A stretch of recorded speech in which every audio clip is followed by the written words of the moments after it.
السلام عليكم ورحمة الله.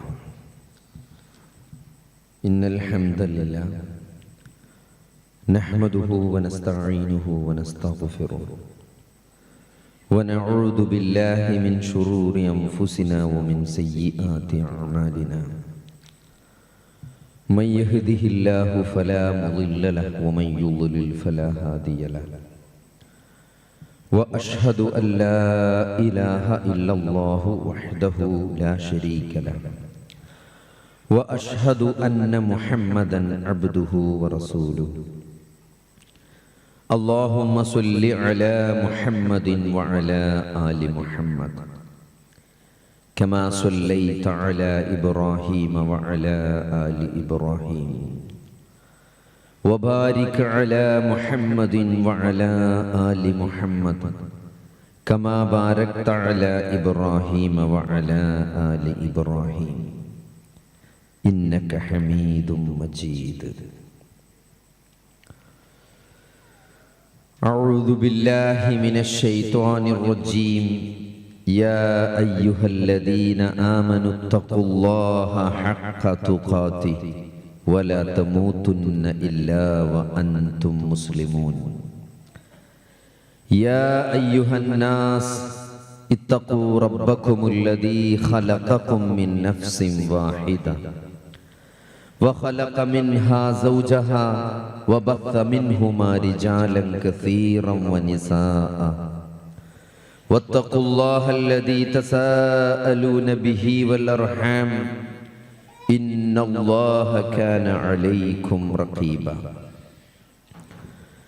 يا أيها الذين آمنوا اتقوا الله وقولوا قولا سديدا يصلح لكم أعمالكم ويغفر لكم ذنوبكم ومن يطع الله ورسوله فقد فاز فوزا عظيما. أما بعد فإن خير الحديث كتاب الله وأحسن الهدي هدي محمد صلى الله عليه وسلم وشر الأمور محدثاتها وكل محدثة بدعة وكل بدعة ضلالة وكل ضلالة في النار.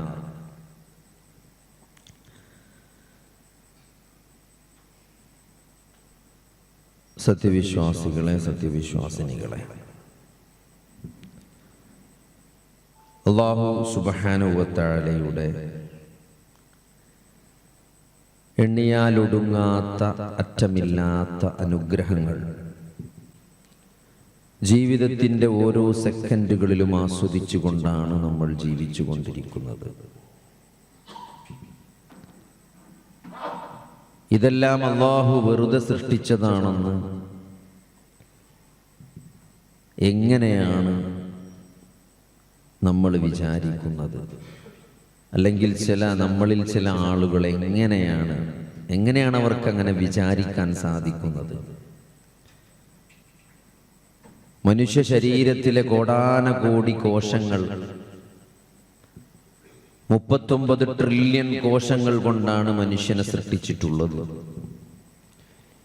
കേവലം ഒരു കോശത്തിൻ്റെ ഘടന മനുഷ്യന്റെ ഏറ്റവും സങ്കീർണമായ ആധുനിക ഇലക്ട്രോൺ മൈക്രോസ്കോപ്പിലൂടെ നോക്കിയിട്ട് ഒരു കോശത്തിനകത്ത് എന്തൊക്കെ സംവിധാനങ്ങളാണ് അല്ലാഹു സൃഷ്ടിച്ചു വച്ചിട്ടുള്ളത് എന്ന് പഠിച്ചിട്ടും മനസ്സിലാക്കിയിട്ടും അതിൻ്റെ ആഴവും വ്യാപ്തിയും പരപ്പും തീരുന്നില്ല. ഒരു കോശമെടുത്താൽ അതിലെ ന്യൂക്ലിയസിലും അതിൻ്റെ പുറത്തുള്ള മറ്റു ഓരോ മൈറ്റോകോൺട്രിയാകട്ടെ എൻഡോപ്ലാസ്മിക് റെട്ടിക്കുലമാകട്ടെ, സയൻസ് പഠിക്കുന്ന കുട്ടികൾക്കറിയാം കോശത്തിൻ്റെ ഉള്ളിൽ എന്തൊക്കെയുണ്ട്. അതൊക്കെ എന്തിനാണ്? ഓരോന്നിനും കൃത്യമായ ലക്ഷ്യങ്ങളുണ്ട്. അതിസങ്കീർണമായ മനുഷ്യൻ എന്ന സൃഷ്ടി, 39 ട്രില്യൺ കോശങ്ങൾ കൊണ്ട് സൃഷ്ടിച്ചിരിക്കുന്ന മനുഷ്യൻ അല്ലെ? മനുഷ്യന്റെ മുടി, പുരികം, ഇതോരോന്നും നിങ്ങൾ പുരികെടുത്തിട്ട് മുറിച്ചിട്ട് നിങ്ങൾ പരിശോധിച്ചാലും, നിങ്ങൾ രോമെടുത്ത് മുറിച്ചാലും, മീശെടുത്ത് മുറിച്ചാലും, കണ്ണിൻ്റെ പുരികെടുത്ത് വെച്ചാലും ഇതൊക്കെ ഏകദേശം ഒരേപോലെയാണ്. അതിൻ്റെ സ്ട്രക്ചർ എല്ലാം ഒരേപോലെയാണ്. പക്ഷേ മുടിയും മീശയും ഒക്കെ അങ്ങനെ വളർന്നുകൊണ്ടേയിരിക്കും. പുരികം രോമൊന്നും ഒരു പരിധി വിട്ട് വളരൂല. അപ്പൊ അതിന്റെ വളർച്ചയെ നിയന്ത്രിക്കുന്നത് ആരാണ്? അതൊക്കെ അതിന്റെ കോശങ്ങളിലുള്ള ന്യൂക്ലിയസിലുള്ള DNA-യിൽ കോഡ് ചെയ്തിട്ടുണ്ട് എന്നാണ്. അപ്പൊ ഇത്രയും സങ്കീർണമായ സൃഷ്ടിപ്പ് നടത്തി ഓരോന്നിനും എന്തുകൊണ്ടാണ് അത് അങ്ങനെ? അത് ഇന്ന കാരണം കൊണ്ടാണ്. അങ്ങനെ മനുഷ്യന്റെ ശരീരത്തിലുള്ള ചെറിയ ചെറിയ കാര്യങ്ങൾക്ക് പോലും കൃത്യമായ ലക്ഷ്യങ്ങളും ഉദ്ദേശങ്ങളുമുണ്ട്. എന്നിട്ട് മനുഷ്യൻ എന്ന സങ്കീർണമായ ഈ ജീവിക്ക് മാത്രം, അവന്റെ ജീവിതത്തിന് മാത്രം ഒരു ലക്ഷ്യവുമില്ല, ഒരു ഉദ്ദേശവുമില്ല എന്ന് പറയുമ്പോൾ നിങ്ങളെ നാം വെറുതെ സൃഷ്ടിച്ചതാണെന്ന് നിങ്ങൾ വിചാരിക്കുന്നുണ്ടോ? അന്നമാ ഖലഖനാകും ഹബസ, നിങ്ങൾ വെറുതെ സൃഷ്ടിക്കപ്പെട്ടതാണെന്ന് നിങ്ങൾ വിചാരിക്കുന്നുണ്ടോ എന്ന് അല്ലാഹു സുബ്ഹാനഹു വ തആല ഖുർആനിൽ ചോദിക്കുന്നു. ജീവിച്ചങ്ങോട്ട് മരിച്ചു പോകാൻ വേണ്ടിയാണോ നമ്മളെയൊക്കെ സൃഷ്ടിച്ചത്? അല്ല, നമ്മുടെ ജീവിതത്തിന് കൃത്യമായ ഒരു ലക്ഷ്യമുണ്ട്. ഏറ്റവും വലിയ ദുരന്തം എന്ന് പറയുന്നത് ആ ലക്ഷ്യം മനസ്സിലാക്കാതെ ഒരാൾ ജീവിക്കണം. അതാണ് ഒരു മനുഷ്യന്റെ ജീവിതത്തിലെ ഏറ്റവും വലിയ ദുരന്തം. ഞാൻ എന്തിനു വേണ്ടിയാണ് സൃഷ്ടിക്കപ്പെട്ടത് എന്ന് കൃത്യമായി മനസ്സിലാക്കാതെ ഒരാൾ ജീവിക്കുക എന്ന് പറഞ്ഞത് അത് വലിയ കഷ്ടമാണ്, അല്ലേ? എന്തിനപ്പോ നമ്മൾ തിരുവനന്തപുരത്തേക്ക് ഒരു പേപ്പർ ശരിയാക്കാൻ വേണ്ടി ചെന്നിട്ട് നമ്മൾ ശരിയാക്കാൻ വന്നത് ആ പേപ്പറിനെ പറ്റി നമ്മൾ യാതൊരു വിചാരമില്ലാതെ അതിൽ തിരിഞ്ഞു കളിച്ച് മൃഗശാലയും കാഴ്ചമംഗളാവും ഒക്കെ കണ്ട് മ്യൂസിയം ഒക്കെ കണ്ട് നടന്നാൽ എന്താണ് അവസ്ഥ? അതേപോലെയാണ് സഹോദരങ്ങളെ, നമ്മുടെ ജീവിതത്തിന് കൃത്യമായ ഒരു ലക്ഷ്യമുണ്ട്. ആ ലക്ഷ്യം അല്ലാഹു സുബ്ഹാനഹു വ തആല കൃത്യമായി പഠിപ്പിച്ചിട്ടുണ്ട്. കുൻതും ഖൈറ ഉമ്മത്തിൻ ഉഖ്രിജത് ലിന്നാസ് തഅ്മുറൂന ബിൽ മഅറൂഫ് വതൻഹൗന അനിൽ മുൻകർ വതുഅ്മിനൂന ബില്ലാഹ്. കുൻതും ഖൈറ ഉമ്മ, കുൻതും ഖൈറ ഉമ്മ, നിങ്ങളാണ് ഏറ്റവും നല്ല സമൂഹം.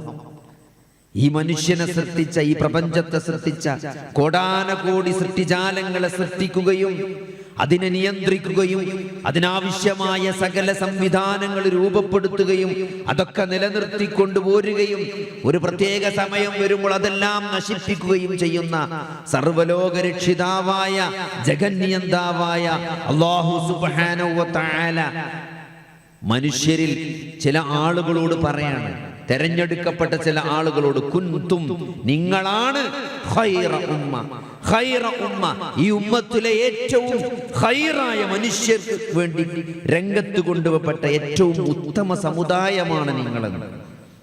സഹോദരങ്ങളെ, അതൊരു അലങ്കാരമല്ല, അതൊരു ഉത്തരവാദിത്തമാണ്. അതൊരു ഉത്തരവാദിത്തമാണ്. എന്താണത്?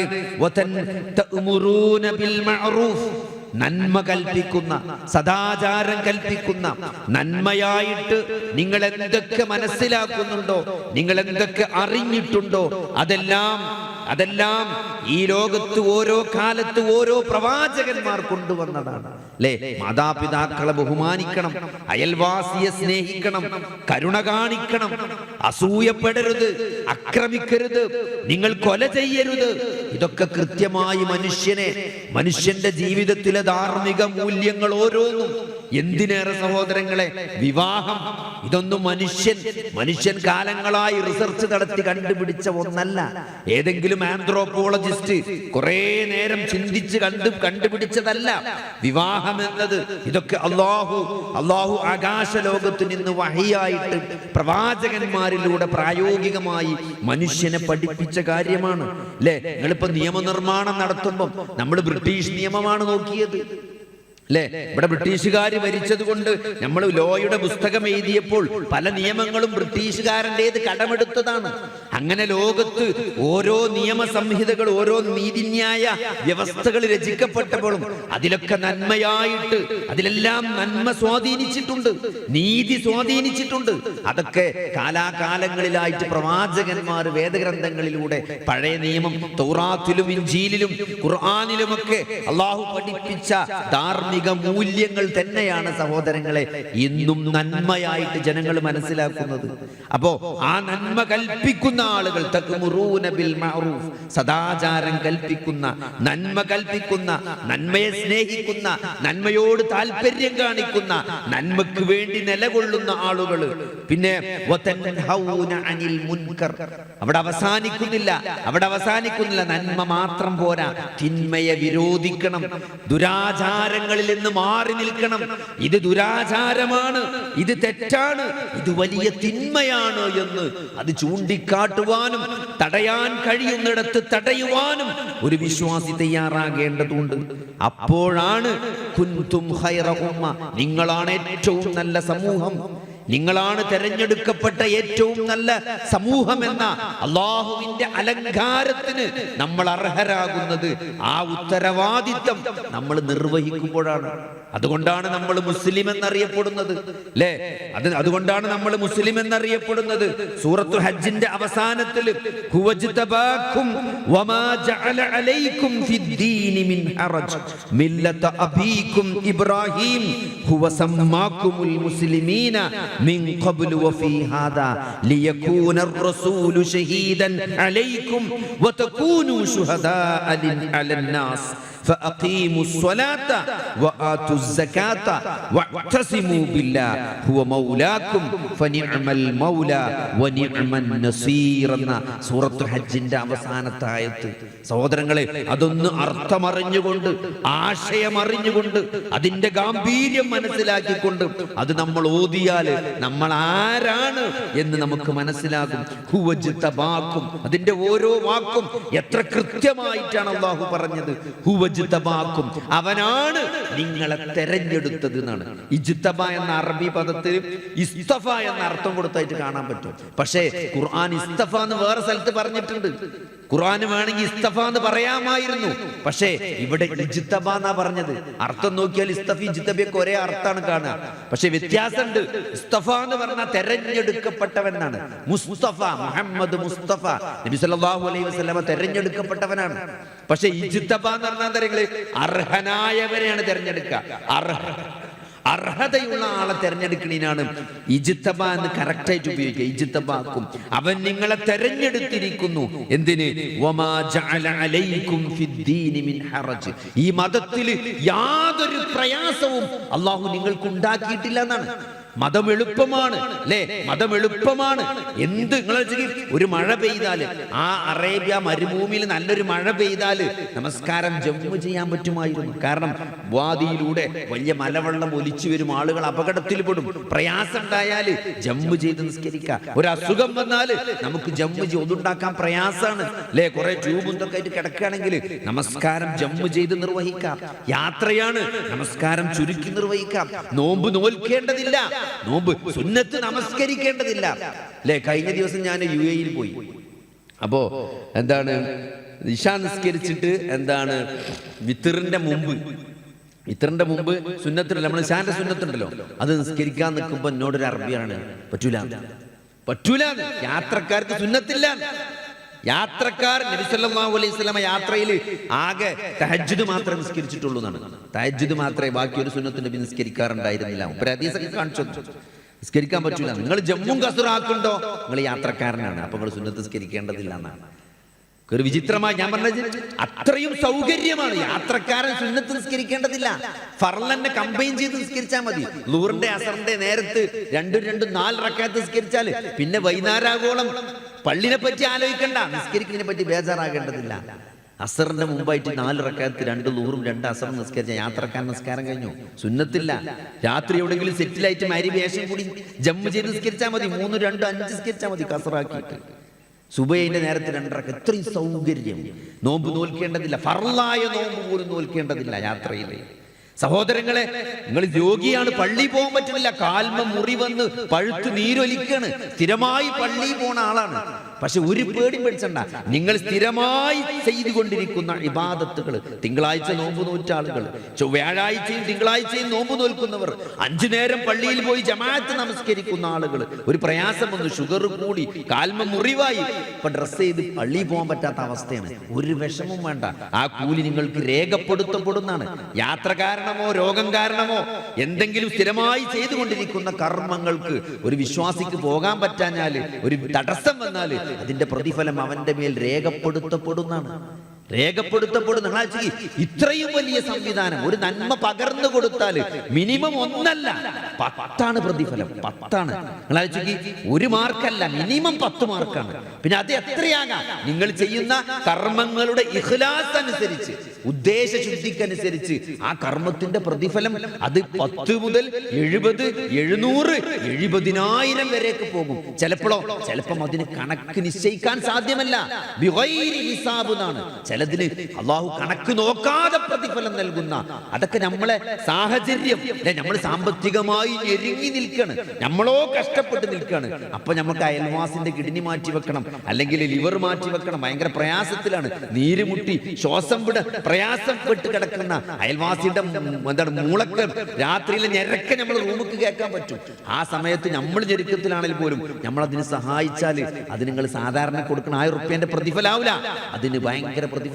അപ്പൊ നമ്മൾ എടുക്കുന്ന റിസ്കിനനുസരിച്ച്, നമ്മൾ എടുക്കുന്ന സ്ട്രെയിനനുസരിച്ച്, നമ്മുടെ ഉദ്ദേശശുദ്ധിക്കനുസരിച്ച് നമുക്ക് കിട്ടുന്ന പ്രതിഫലത്തിന്റെ അളവ് കൂടും. ചിലപ്പം ആലോചിച്ച് നോക്കി, ഈ ജിഹാദിന് പോയാൽ സ്വർഗമാണ്. ജിഹാദിൽ പങ്കെടുക്കാൻ ഒരാൾ പോയാൽ അയാൾക്ക് സ്വർഗമാണെന്ന് പറയുന്നത് എന്തുകൊണ്ടാണ്? യുദ്ധത്തില് നബി സല്ലല്ലാഹു അലൈഹി വസല്ലമയുടെ കാലത്ത് യുദ്ധത്തിന് പോകുക എന്ന് പറഞ്ഞാൽ എന്നാല് നേരെ അമ്പും വില്ലും വാളും നേരെ വരിക ചെയ്യാം. നേരെ ബങ്കറിൽ കയറി ഒളിച്ചിക്കാൻ പറ്റൂല. നേരിട്ടുള്ള യുദ്ധമാണ്.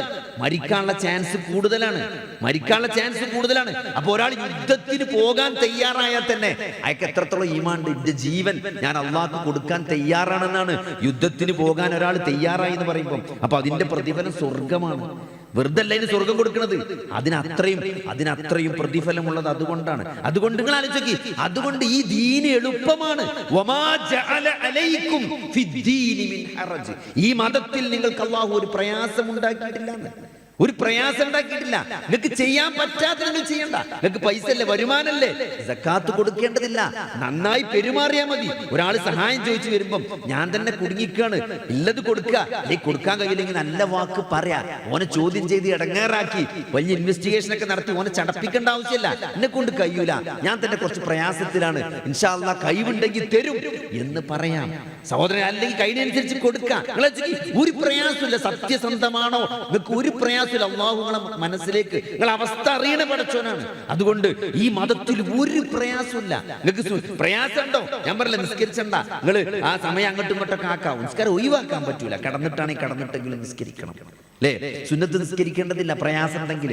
പക്ഷേ നമുക്ക് ദിക്ർ ചെല്ലാം, ഖുർആൻ ഓതാം.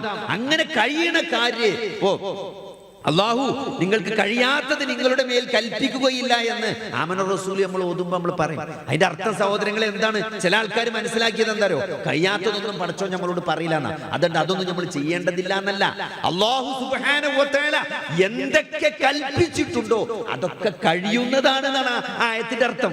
കഴിയാത്തത് കൽപ്പിക്കൂല എന്ന് പറഞ്ഞാൽ നമ്മൾ എങ്ങനെയാണ് മനസ്സിലാക്കേണ്ടത്? കൃത്യമായിട്ട് പണ്ഡിതന്മാർ പഠിപ്പിച്ചു. അതിന്റെ അർത്ഥം കഴിയാത്തതൊന്നും ചെയ്യണ്ടെന്നല്ല. അതെ, അല്ലാഹു സുബ്ഹാനഹു വ തആല ഒരു കാര്യം ഫർളാക്കിയിട്ടുണ്ടെങ്കിൽ അത് മനുഷ്യനെ കൊണ്ട് ചെയ്യാൻ കഴിയുന്നതാണ്. വ്യഭിചരിക്കരുത്. സഹോദരങ്ങളെ, ആരോടാണ് വ്യഭിചരിക്കരുത് പറഞ്ഞത്? 4 ഭാര്യമാരെയും 4 സ്ത്രീകളെ ഒരാൾക്ക് കല്യാണം കഴിക്കാം. അതിനപ്പുറത്ത് പോകാൻ പാടില്ല എന്നുള്ളൂ. പിന്നെന്തിനാണ് വ്യഭിചരിക്കുന്നത്? പിന്നെന്തിനാണ് സഹോദരങ്ങളെ ഒരാൾ വ്യഭിചരിക്കേണ്ടി വരുന്നത്? അപ്പൊ അതുകൊണ്ട് എല്ലാത്തിനും കൃത്യമായിട്ടുള്ള പരിഹാരം ഇസ്ലാം നൽകിയിട്ടുണ്ട്. എന്നിട്ടാണ് ഒരു കാര്യം ചെയ്യരുത് എന്ന് പറഞ്ഞിട്ടുള്ളൂ. അല്ലാതെ ഒരു പ്രയാസപ്പെടുത്തിയിട്ടില്ല. അതുകൊണ്ട് ഇസ്ലാമിന്റെ ഏതൊരു കാര്യവും, ഈ മതത്തിന്റെ ഏതൊരു നിയമവും, അത് അല്ലാഹു നിങ്ങളോട് ഒരു കാര്യം വിരോധിച്ചിട്ടുണ്ടോ അതിലൊരു ഖൈറുണ്ട്, അതിൽ തിന്മയുണ്ട്. അത് ചെയ്യാതിരുന്നാൽ അതിൽ നന്മയുണ്ട്. അത് നിങ്ങളുടെ ജീവിതത്തെ നശിപ്പിക്കും, അല്ലെ? എത്ര ആളുകളാണ് സഹോദരങ്ങളെ അവിഹിത ബന്ധങ്ങളിലും മറ്റൊക്കെ പോയിട്ട് കുടുംബ ബന്ധങ്ങൾ തകർന്നു കിടക്കുന്നത് എത്ര ആളുകളാണ്, അല്ലെ? ആക്സിഡന്റ് ഒക്കെ ആയിട്ട് വരുമ്പോഴേ നമ്മൾ കാണുന്ന കാഴ്ച എന്താ പറയുക? മുന്നിലിരിക്കുന്ന കാഫ് വണ്ടി ഓട്ടുക, ബാക്കിലിരിക്കണ മുസ്ലിം പെൺകുട്ടിയാണ് ബാക്കിലിരിക്കണത്, അല്ലെ? എന്നിട്ട് ബോധമില്ലാതെ കൊണ്ടുവരുമ്പോൾ ആൾക്കാർ വരുമ്പോഴാണ് നല്ല താടിയും വെച്ച മാപ്പിയും പറതട്ട മാപ്പിയും പോയത് മുന്നിൽ കാഫിന്റെ കൂടെയാണ് ബൈക്കിൽ പോയിട്ട് പന്തല്ലാതെ കിടക്കണ വെന്റിലേറ്ററിനെ. ആർക്കും അറിയില്ല സഹോദരങ്ങളെ, നമ്മളെ പെൺകുട്ടികളാണ്. എന്തുകൊണ്ട് ഇത് സംഭവിക്കുന്നു? കൃത്യമായിട്ട് നമ്മൾ ദീന് കൃത്യമായിട്ട് പഠിപ്പിക്കാത്തതാണോ? അതോ കൃത്യമായ ബോധം ആ പഠിപ്പിക്കുന്നതിനപ്പുറത്തേക്ക് നമ്മൾ മതവിദ്യാഭ്യാസം മദ്രസയിൽ കൊടുത്തു എന്നതിനപ്പുറം ആ മതവിദ്യാഭ്യാസം എന്നത് ഒരു മതബോധമായി വളരേണ്ടതുണ്ട്. നിസ്കരിക്കണം, നോൽപോൽക്കണം എന്നുള്ള ആ പഠിപ്പിക്കലല്ല സഹോദരങ്ങളെ. ആ പഠിപ്പിക്കലിൽ കുട്ടിക്ക് കിട്ടേണ്ട ഒരു കാര്യമുണ്ട് അല്ലേ? ഇത് സത്യമാണ്. ഈ അള്ളാഹു നമ്മളെ സൃഷ്ടിച്ചത് ഒരു ഉദ്ദേശമുണ്ട്. മരണത്തിന് ശേഷം വിചാരണയുണ്ട്. അള്ളാഹു ചില കാര്യങ്ങൾ കൽപ്പിച്ചിട്ടുണ്ട്, ചിലത് ചെയ്യരുതെന്ന് പറഞ്ഞിട്ടുണ്ട്, ചിലത് ചെയ്യണമെന്ന് പറഞ്ഞിട്ടുണ്ട്. ഇതിനൊക്കെ ഒരു ഉദ്ദേശമുണ്ട്. ഇതിലെല്ലാം ഇതൊക്കെ ചോദ്യം ചെയ്യപ്പെടുന്ന കാര്യമാണ് എന്ന്. ഈ മതത്തിൽ ഒരു പ്രയാസവും അള്ളാഹു നിങ്ങൾക്ക് ഉണ്ടാക്കിയിട്ടില്ല എന്നാണ്. ഈ മതം എളുപ്പമാണ് അല്ലെ? എന്തെങ്കിലും ഇസ്ലാം വിരോധിച്ച ഏത് കാര്യങ്ങൾ എടുത്ത് നോക്കി, മദ്യത്തിൽ എന്തെങ്കിലും ഹൈറുണ്ടോ അല്ലെ? ഇപ്പൊ MDM വന്നു, കഞ്ചാവ് മയക്കുമരുന്നൊക്കെ പോയിട്ട് കൊക്കൈനൊക്കെ പോയിട്ട് MDM വന്നു. എന്താണ്? കെമിക്കലാണത്. അതായത് കഞ്ചാവിലും കൊക്കൈനിലൊക്കെ അവസാനം എന്താണുള്ളത്? അതിങ്ങനെ ആറ്റി കുറുക്കി കൊണ്ടുവന്നാല് അതിൽ നമുക്ക് ഗുമ്മ് കിട്ടുന്ന ഒരു സാധനം ഉണ്ട്. അത് വളരെ കുറച്ചുള്ളൂ കഞ്ചാവിലൊക്കെ. ആ ഗുമ്മ് കിട്ടുന്ന സാധനം മാത്രമായിട്ട് ഉണ്ടാക്കി അങ്ങനെ ഉണ്ടാവും. അതാണ് MDMA പറഞ്ഞാല്. അതാണ് രാസലഹരി എന്ന് പറഞ്ഞാല്. അതില് ഗുമ്മ് കിട്ടുന്ന സാധനം മാത്രം സെപ്പറേറ്റ് ഉണ്ടാക്കിയേക്കാണ്. എന്നിട്ട് അത് അടിക്കണ ആൾക്കാര്, അത് കിട്ടുന്ന സന്തോഷങ്ങൾ അത് അടിക്കണ ആൾക്കാരോട് ചോദിച്ചാൽ മനസ്സിലാകും. എന്താ അറിയോ? ഈ മനുഷ്യന്റെ സന്തോഷത്തിനൊക്കെ ഒരു പ്രത്യേകത ഉണ്ട്. അത് കുറച്ചു നേരം ഉണ്ടാവുള്ളൂ. നിങ്ങൾ വലിയൊരു കാറ് വാങ്ങി എത്ര ദിവസം ഉണ്ടാവും അതിന്റെ പൂതി? അത് കുറച്ച് ദിവസം നിൽക്കുള്ളൂ. വാങ്ങണോട് കൂടി അതിന്റെ ഗുമ്മ് പോകും, അതിന്റെ അപ്പുറത്തെ വണ്ടി വേറെ ഇറങ്ങും അല്ലേ? അതാണ് മനുഷ്യന്റെ സന്തോഷത്തിന്റെ പ്രത്യേകത. ഈ ദുന്യവിയായ ഏതെങ്കിലും സാധനത്തോട് നമുക്കൊരു അറ്റാച്ച്മെന്റ് വന്നിട്ട് അതിൽ നമ്മൾ സന്തോഷം കണ്ടെത്തുകയാണെങ്കിൽ അത് തികച്ചും താൽക്കാലികമായിരിക്കും. അത് കുറച്ചു നേരെ നിൽക്കുള്ളൂ. അത് കഴിഞ്ഞാല് നമുക്ക് വേറെ ഇതിനോട് താല്പര്യം വരും. അതുകൊണ്ട് എന്താണ്, നമുക്ക് കുറഞ്ഞ ഡോസിൽ കിട്ടിയ സന്തോഷം അത് പിന്നെ കുറഞ്ഞ ഡോസ് നിലനിർത്താൻ കഴിയില്ല. പിന്നെ കൂടുതൽ ഡോസിലേക്ക് പോകേണ്ടി വരും അല്ലേ? കൂടുതൽ അത് നമുക്ക് നമ്മളെ കുട്ടി പാട്ട് പാടുമ്പോ അല്ലെങ്കിൽ നമ്മളെ കുട്ടി നന്നായിട്ടൊന്ന് ഇമാമ് നിന്ന് ഖുർആൻ ഓതുമ്പോ നമുക്ക് കിട്ടുന്നൊരു സന്തോഷമുണ്ട്. ആ സന്തോഷം എന്താണ്? അത് പിന്നെ അങ്ങനത്തെ അതെല്ലാവർക്കും അങ്ങനെ തന്നെ. തലച്ചോറിൽ ചെറിയ രാസവസ്തുക്കൾ വരുമ്പോഴാണ് മനുഷ്യന് സന്തോഷം ഉണ്ടാകുക. അതിനാണ് ഡോപ്പ, ഓക്സിറ്റോസിൻ, സിറോട്ടോണിൻ എന്നൊക്കെ പറയാം. അത് തലച്ചോറിൽ ഇങ്ങനെ കുറച്ചൊരു തുള്ളി വരുമ്പം നമുക്കൊരു സന്തോഷം കിട്ടും. അതുകൊണ്ട് മഴ പെയ്യിക്കാണ്. MDM അടിച്ചാൽ എന്താ ഉണ്ടാകുക? അതിന്റെ മഴയാണ് പെയ്യുക. പക്ഷെ മഴ പെയ്താ എന്താ അറിയുക? ഏത് മഴയ്ക്ക് ശേഷം, വെള്ളപ്പൊക്കത്തിന് ശേഷം ഒരു വരൾച്ച ഉണ്ടാവും. ചെറിയ ഡോസിൽ ഇങ്ങനെ സന്തോഷം എപ്പോഴും ഉണ്ടായാല് അത് നിലനിൽക്കും. വലിയ അളവിൽ സന്തോഷം വന്നാൽ ഡിപ്രഷനിലേക്ക് പോകും കുറച്ച് കഴിഞ്ഞാൽ. കാരണം അതേ അളവിൽ പിന്നെ സന്തോഷം കിട്ടിയിട്ടില്ലെങ്കിൽ പിന്നെ ആള് ഡിപ്രഷനാവും. അതാണ് MDMമാർക്ക് സംഭവിക്കുന്നത്. അത് കിട്ടാതായാല്, അത് ഉയർന്ന ഡോസിൽ കിട്ടിയിട്ടും ആ സന്തോഷം പോരാതെ വരുമ്പം അവർ നിരാശയിലേക്കും ആത്മഹത്യയിലേക്കും പോകും. ഇതൊന്നും ഞാൻ പറഞ്ഞില്ല, വലിയ സൈക്കോളജിക്കാരും സൈക്കാട്രിസ്റ്റുകാരൊക്കെ എഴുതിയ ലേഖനങ്ങളിലും അവരുടെ പഠനത്തിലും പറഞ്ഞ കാര്യങ്ങളാണ്. അതുകൊണ്ട് സഹോദരങ്ങളെ, ഈ മതത്തിൽ അല്ലാഹു എന്തൊക്കെ വിരോധിച്ചിട്ടുണ്ടോ അതിലൊരു ഹൈറുണ്ട് അല്ലെ? ഇപ്പൊ പെൺകുട്ടികളോട് പറഞ്ഞാല് അന്യ പുരുഷന്മാരെ തൊടാൻ പാടില്ല, അന്യ പെൺകുട്ടികളെ തൊടാൻ പാടില്ല. ഇപ്പൊ ഞാൻ മെഡിക്കൽ കോളേജിൽ ക്ലാസ് എടുക്കാൻ പോലുണ്ട്. അപ്പൊ അവിടുന്ന് ഒരു പയ്യനോട് പറയാം, ഡോക്ടറെ ഇത് നിങ്ങൾ പഠിച്ച കാലല്ലപ്പോ, ഇപ്പൊ പെൺകുട്ടികൾ മടിയിൽ വന്നായിരിക്കും. നമ്മൾ ചായ അടിച്ചാനൊക്കെ പോയാല് മടിയിൽ വന്നായിരിക്കാം. അത് ചോദിക്കൊന്നുമില്ല, ആണ് വന്ന് ഇരിക്കുന്നതാണ്. അപ്പൊ ഞാൻ ഈ താടി വെച്ച് നിൽക്കണെന്നരോ, താടില്ലോരെ മടിയിൽ ഇരിക്കൂല എന്നുള്ളതാണ്. നിങ്ങൾ ആലോചിച്ച് നോക്കി. ഒരു ദിവസം ഉമ്മ പറയാം, ഓപ്പറേഷൻ ചെയ്ത മോന് ഓപ്പറേഷൻ ചെയ്ത് നിൽക്കണം മകൻ, കാലിന്റെ ലിഗമെന്റ് സർജറി കഴിഞ്ഞ്. അപ്പൊ ഓന്റെ ക്ലാസ്സിലെ കുട്ടികൾ ഓനെ കാണാമെന്ന് നിൽക്കണം. എന്നിട്ട് അമ്മ എന്നോട് പറയാണ്, എങ്ങനെ ഡോക്ടറെ ഓന്റെ മടിയിൽ ഇരുന്നില്ല എന്നുള്ളൂ ഓന്റെ ക്ലാസ്സിലെ കുട്ടികൾ. കടക്കിലെ പോന്റെ അടുത്ത് വന്ന് കുത്തിരിക്ക കടക്കൊക്കെ ചെയ്യാം. അത്രയും മിംഗ്ലിംഗ് ആണ്. നമ്മളെ കുട്ടികളോട് പറഞ്ഞു നോക്കി, എന്താ ഇപ്പൊ തൊട്ട എന്താന്നാ ചോദിക്കുക. നമ്മള് അങ്ങനെ ചിന്തയൊന്നുമില്ലാതെ നമ്മൾ തൊട്ടാ എന്താ പ്രശ്നം? സഹോദരങ്ങളെ, തോന്നുകയാണ് അങ്ങനെ തൊട്ടാ ഒരു പ്രശ്നമില്ല തോന്നുകയാണ്. അതൊക്കെ ഉണ്ട്. അല്ലാഹു സുബ്ഹാനഹു വ തആല തുടരുത് എന്ന് പറഞ്ഞോ? ഈ തലച്ചോറും ഈ ഹോർമോണുകളൊക്കെ സംവിധാനിച്ചത് പടച്ചോനാണോ? അത് തോന്നുകയാണ്. എന്നെ ഭയങ്കര കെയറിംഗ് ആണെന്ന് പറയാം. അങ്ങനത്തെ ഒരു 6 മാസമായിട്ട് ഞാൻ ഒരു റിലേഷൻഷിപ്പിലാണ് ആ ചെക്കനായിട്ട്. അങ്ങനത്തെ ഒരു നോട്ടം പോലും ഇതേവരെ എന്നെ നോക്കിയിട്ടില്ല എന്നാണ് ആ പെൺകുട്ടി പറഞ്ഞത്. അത് നോക്കിയാലേ സർട്ടിഫിക്കറ്റ് കിട്ടുള്ളൂ. സർട്ടിഫിക്കറ്റ് കിട്ടിയാലാണ് പണിയെടുക്കുള്ളൂ. കുറച്ച് കഴിഞ്ഞാൽ ചാൻസ് കിട്ടുമ്പോ മുതലാക്കും. ആ മുതലാക്കണമെങ്കിൽ എന്ത് വേണം? കുറച്ചു കാലം നല്ല ആളായി നടക്കണം. അപ്പോഴേ എന്ത് ചെയ്യുള്ളൂ, ഇതിന് ചാൻസ് കിട്ടുള്ളൂ. അതുകൊണ്ട് എല്ലാ 99% ഞാൻ പറയാം, എന്റെ അഭിപ്രായത്തില് എല്ലാ ആണുങ്ങളും ഇത് കിട്ടുമോ നോക്കിയിട്ട് തന്നെ നടക്കണേ. വെറുതെ ഒന്നല്ല ആരും കൊണ്ടുനടക്കണേ പെൺകുട്ടികളെ ജ്യൂസും വണ്ടി വാങ്ങിക്കൊണ്ട് ബൈക്കിന്റെ ബാക്കിൽ കൊണ്ടുനടക്കണേ. പക്ഷെ അത് മനസ്സിലാക്കാനുള്ള ബുദ്ധി ഈ പാവപ്പെട്ട പെൺകുട്ടിയൊക്കില്ല. പെടുമ്പോഴും കുടുങ്ങി കഴിഞ്ഞിട്ടാണ് ഇത് മനസ്സിലാക്കുക. അതുകൊണ്ടാണ് ഒരന്യ സ്ത്രീന്റെ ദേഹത്ത് കൈവെക്കരുത്, സ്പർശിക്കരുത്, തൊലി തമ്മിൽ ചേരരുത്, തൊടരുത് എന്ന് പറഞ്ഞത്, ഒറ്റക്കാകരുത് എന്ന് പറഞ്ഞത്. നിങ്ങൾ ആലോചിച്ച്, ഒറ്റക്കാകരുത്. പിശാച് മൂന്നാമനാണെന്നാ. ഈ ബന്ധങ്ങളിലും റിലേഷൻഷിപ്പിലൊക്കെ കുടുങ്ങിയ ആൾക്കാരോട് ചോദിച്ചു നോക്കി, അതിന്റെ ഒക്കെ തുടക്കതാണ്. ആകാശം പൊളിഞ്ഞാടുമെന്നാ ചോദിക്കുക കുട്ടികള്. പക്ഷെ ആകാശം ഒന്നും പൊളിഞ്ഞാടൂല. പക്ഷെ ആകാശം പൊളിഞ്ഞാടുന്ന ഒരു ദിവസം വരും. അന്ന് ഇതൊക്കെ തീരുമാനിക്കപ്പെടും. അന്ന് വിചാരണ ഉണ്ട്. ആരൊക്കെ തൊട്ടത്, ആരൊക്കെ തലോടിയത്, ആരൊക്കെ മറവിലെന്തൊക്കെ ചെയ്തത് എന്ന് അല്ലാഹു വെളിക്ക് കൊണ്ടുവരുന്ന ഒരു ദിവസം വരാണ്ട്. ആ ദിവസത്തിന് തയ്യാറെടുക്കലാണ് മനുഷ്യ ജീവിതത്തിന്റെ ലക്ഷ്യമെന്നത്. അത് കൃത്യമായിട്ട് നമ്മൾ മനസ്സിലാക്കണം.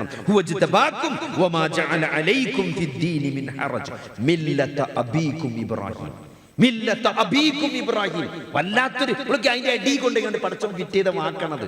മില്ലത്ത അബീക്കും ഇബ്രാഹിം, നിങ്ങളുടെ ബാപ്പ ഇബ്രാഹിമിന്റെ മാർഗം, ഇബ്രാഹിമിന്റെ മില്ലത്താണ് നിങ്ങൾ എന്നാണ് പറഞ്ഞത്. ആരാണ് സഹോദരങ്ങളെ ഇബ്രാഹിം നബി അലൈഹിസ്സലാം? ഈ പറഞ്ഞ അല്ലാഹുവിന്റെ ആദർശത്തിന് വേണ്ടി ഒരു മനുഷ്യന്റെ ജീവിതത്തിൽ ഏറ്റവും കൂടുതൽ അവന്റെ വ്യക്തി ബന്ധങ്ങളിൽ ഏറ്റവും കൂടുതൽ റിലേഷൻഷിപ്പുള്ള, ഏറ്റവും കൂടുതൽ ബന്ധമുള്ള ആരതാ? മാതാപിതാക്കളോടായിരിക്കും. ഒരാളെ സംബന്ധിച്ചിടത്തോളം ഒരു മനുഷ്യനാണോ അയാൾക്ക് ഏറ്റവും സ്നേഹമുള്ളത് സ്വന്തം മാപ്പാനിമാനിയായിരിക്കും. അത് കഴിഞ്ഞ ഭാര്യയും കുട്ടികളായിരിക്കും. അത് ചിലപ്പോൾ അങ്ങോട്ടും ഇങ്ങോട്ടും ആയെങ്കിലും ഇതൊക്കെ തന്നെയാണ് ഏതൊരു മനുഷ്യന്റെയും ഇമ്പോർട്ടൻസ്. നിങ്ങൾ ആലോചിച്ച് നോക്കി, കുട്ടിക്ക് അസുഖമാണ്, ക്യാൻസറാണ്, മജ്ജ മാറ്റി വെക്കണം, പെരയും കൂടി വിറ്റിട്ടാണെങ്കിലും മാറ്റും, വാടക പെരയ്ക്ക് മാറിയിട്ടാണെങ്കിലും അത് ചെയ്യും. കാരണം അത് മക്കളോടുള്ള സ്നേഹമാണ്, ഭാര്യയോടുള്ള സ്നേഹമാണ്, മാതാപിതാക്കളോടുള്ള സ്നേഹമാണ്. എത്ര വില കൂടിയ സ്ഥലം റോഡ് സൈഡിൽ ഉണ്ടെങ്കിലും അത് കിട്ടിയ വിലക്ക് വിറ്റിട്ട് തൽക്കാലം തന്റെ കുട്ടിയെ, തന്റെ മാതാവിന്റെ, തന്റെ ഭാര്യയോട് ചികിത്സിച്ച് മാറ്റാൻ പറ്റിയ അസുഖം ഉണ്ടെങ്കിൽ അത് ചികിത്സിച്ച് മാറ്റും. അതാ സ്നേഹമാണ്, ആ ബന്ധമാണ്. നോക്കി, ഈ ബന്ധത്തിലൊക്കെ പരീക്ഷിക്കപ്പെട്ട വ്യക്തിയാണ് ഇബ്രാഹിം നബി അലൈഹിസ്സലാം. മാതാപിതാക്കളുടെ വിഷയത്തിൽ അല്ലെ, പിതാവ് വിഗ്രഹാരാധകനായിരുന്നു, വീട്ടിൽ നിന്ന് പുറത്താക്കി. അപ്പോഴും എന്റെ പൊന്നു പിതാവ് എന്നാണ്. ആ സംസാരത്തിന് പോലും ഒരു എന്തൊരു ആദരവിന്റെ കുറവ് നമുക്ക് കാണാൻ പറ്റില്ല. എന്റെ പൊന്നുപ്പ എന്നാണ് അപ്പോൾ പോലും വിളിച്ചത്. യാ അബത്തി.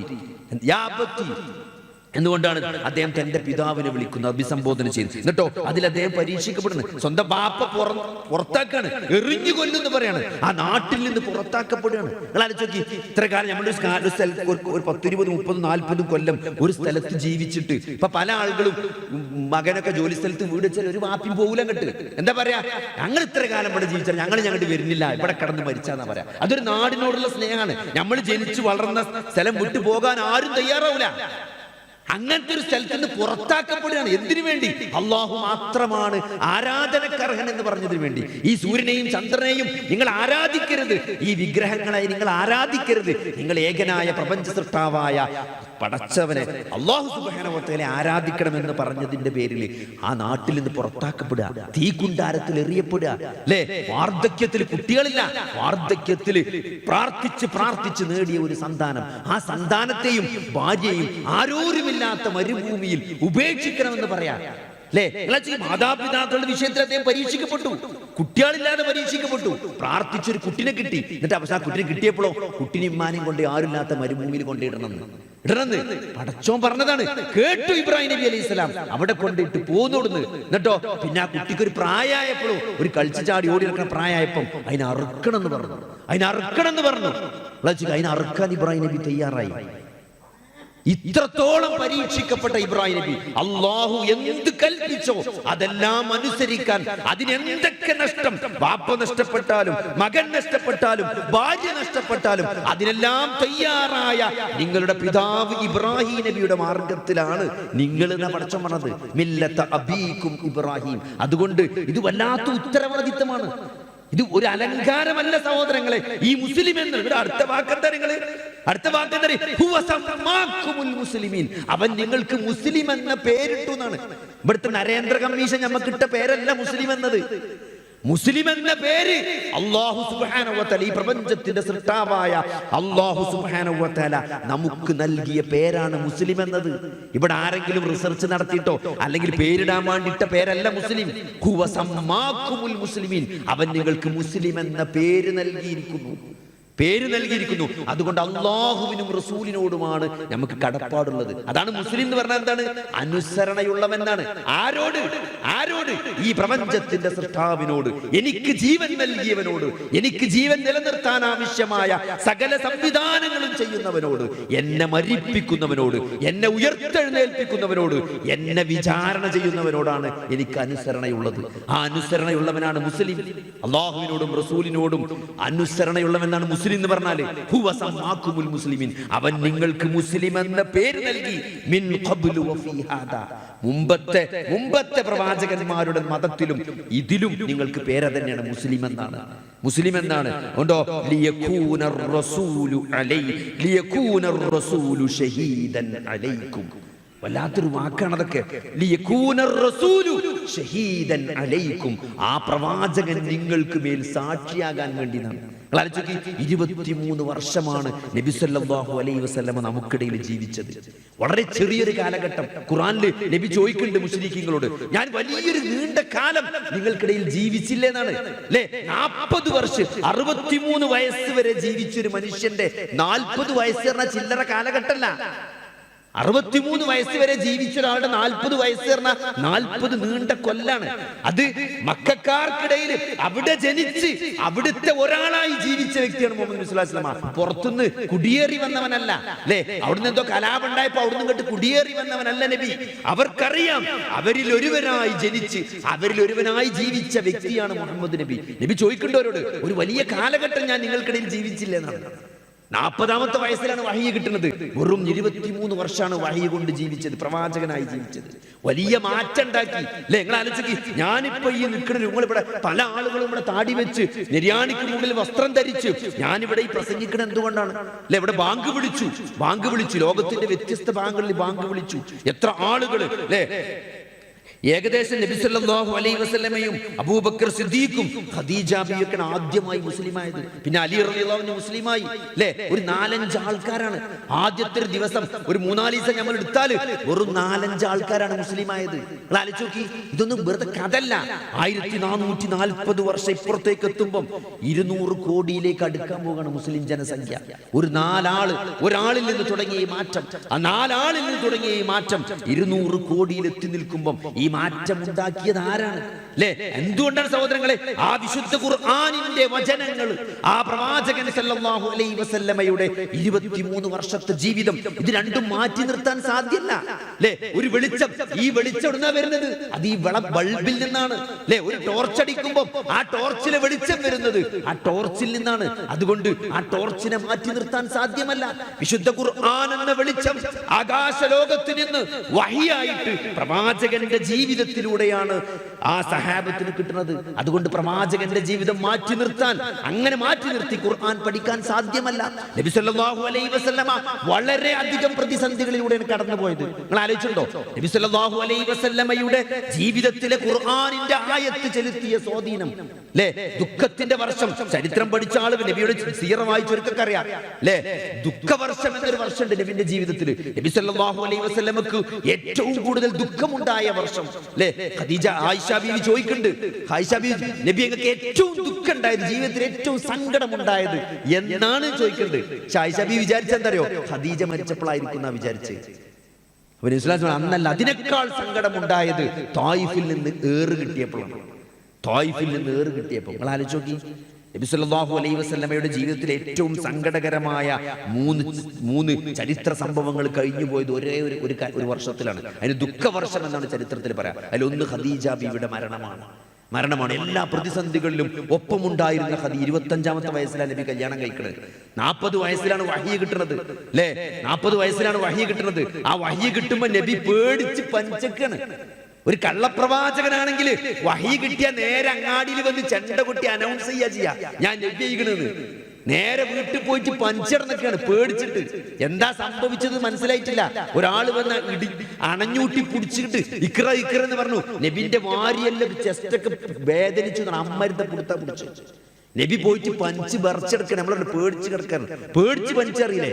പേടിച്ച് പഞ്ചെടുക്കണ നബിനെ വറക്കത്ത് ബിൻ നൗഫലിന്റെ പെരീക്ക് ഖദീജ ബീവി കൊണ്ടുപോകണം. അവിടുന്ന് വറക്കത്ത് ബിൻ നൗഫലാണ് പറയണത്.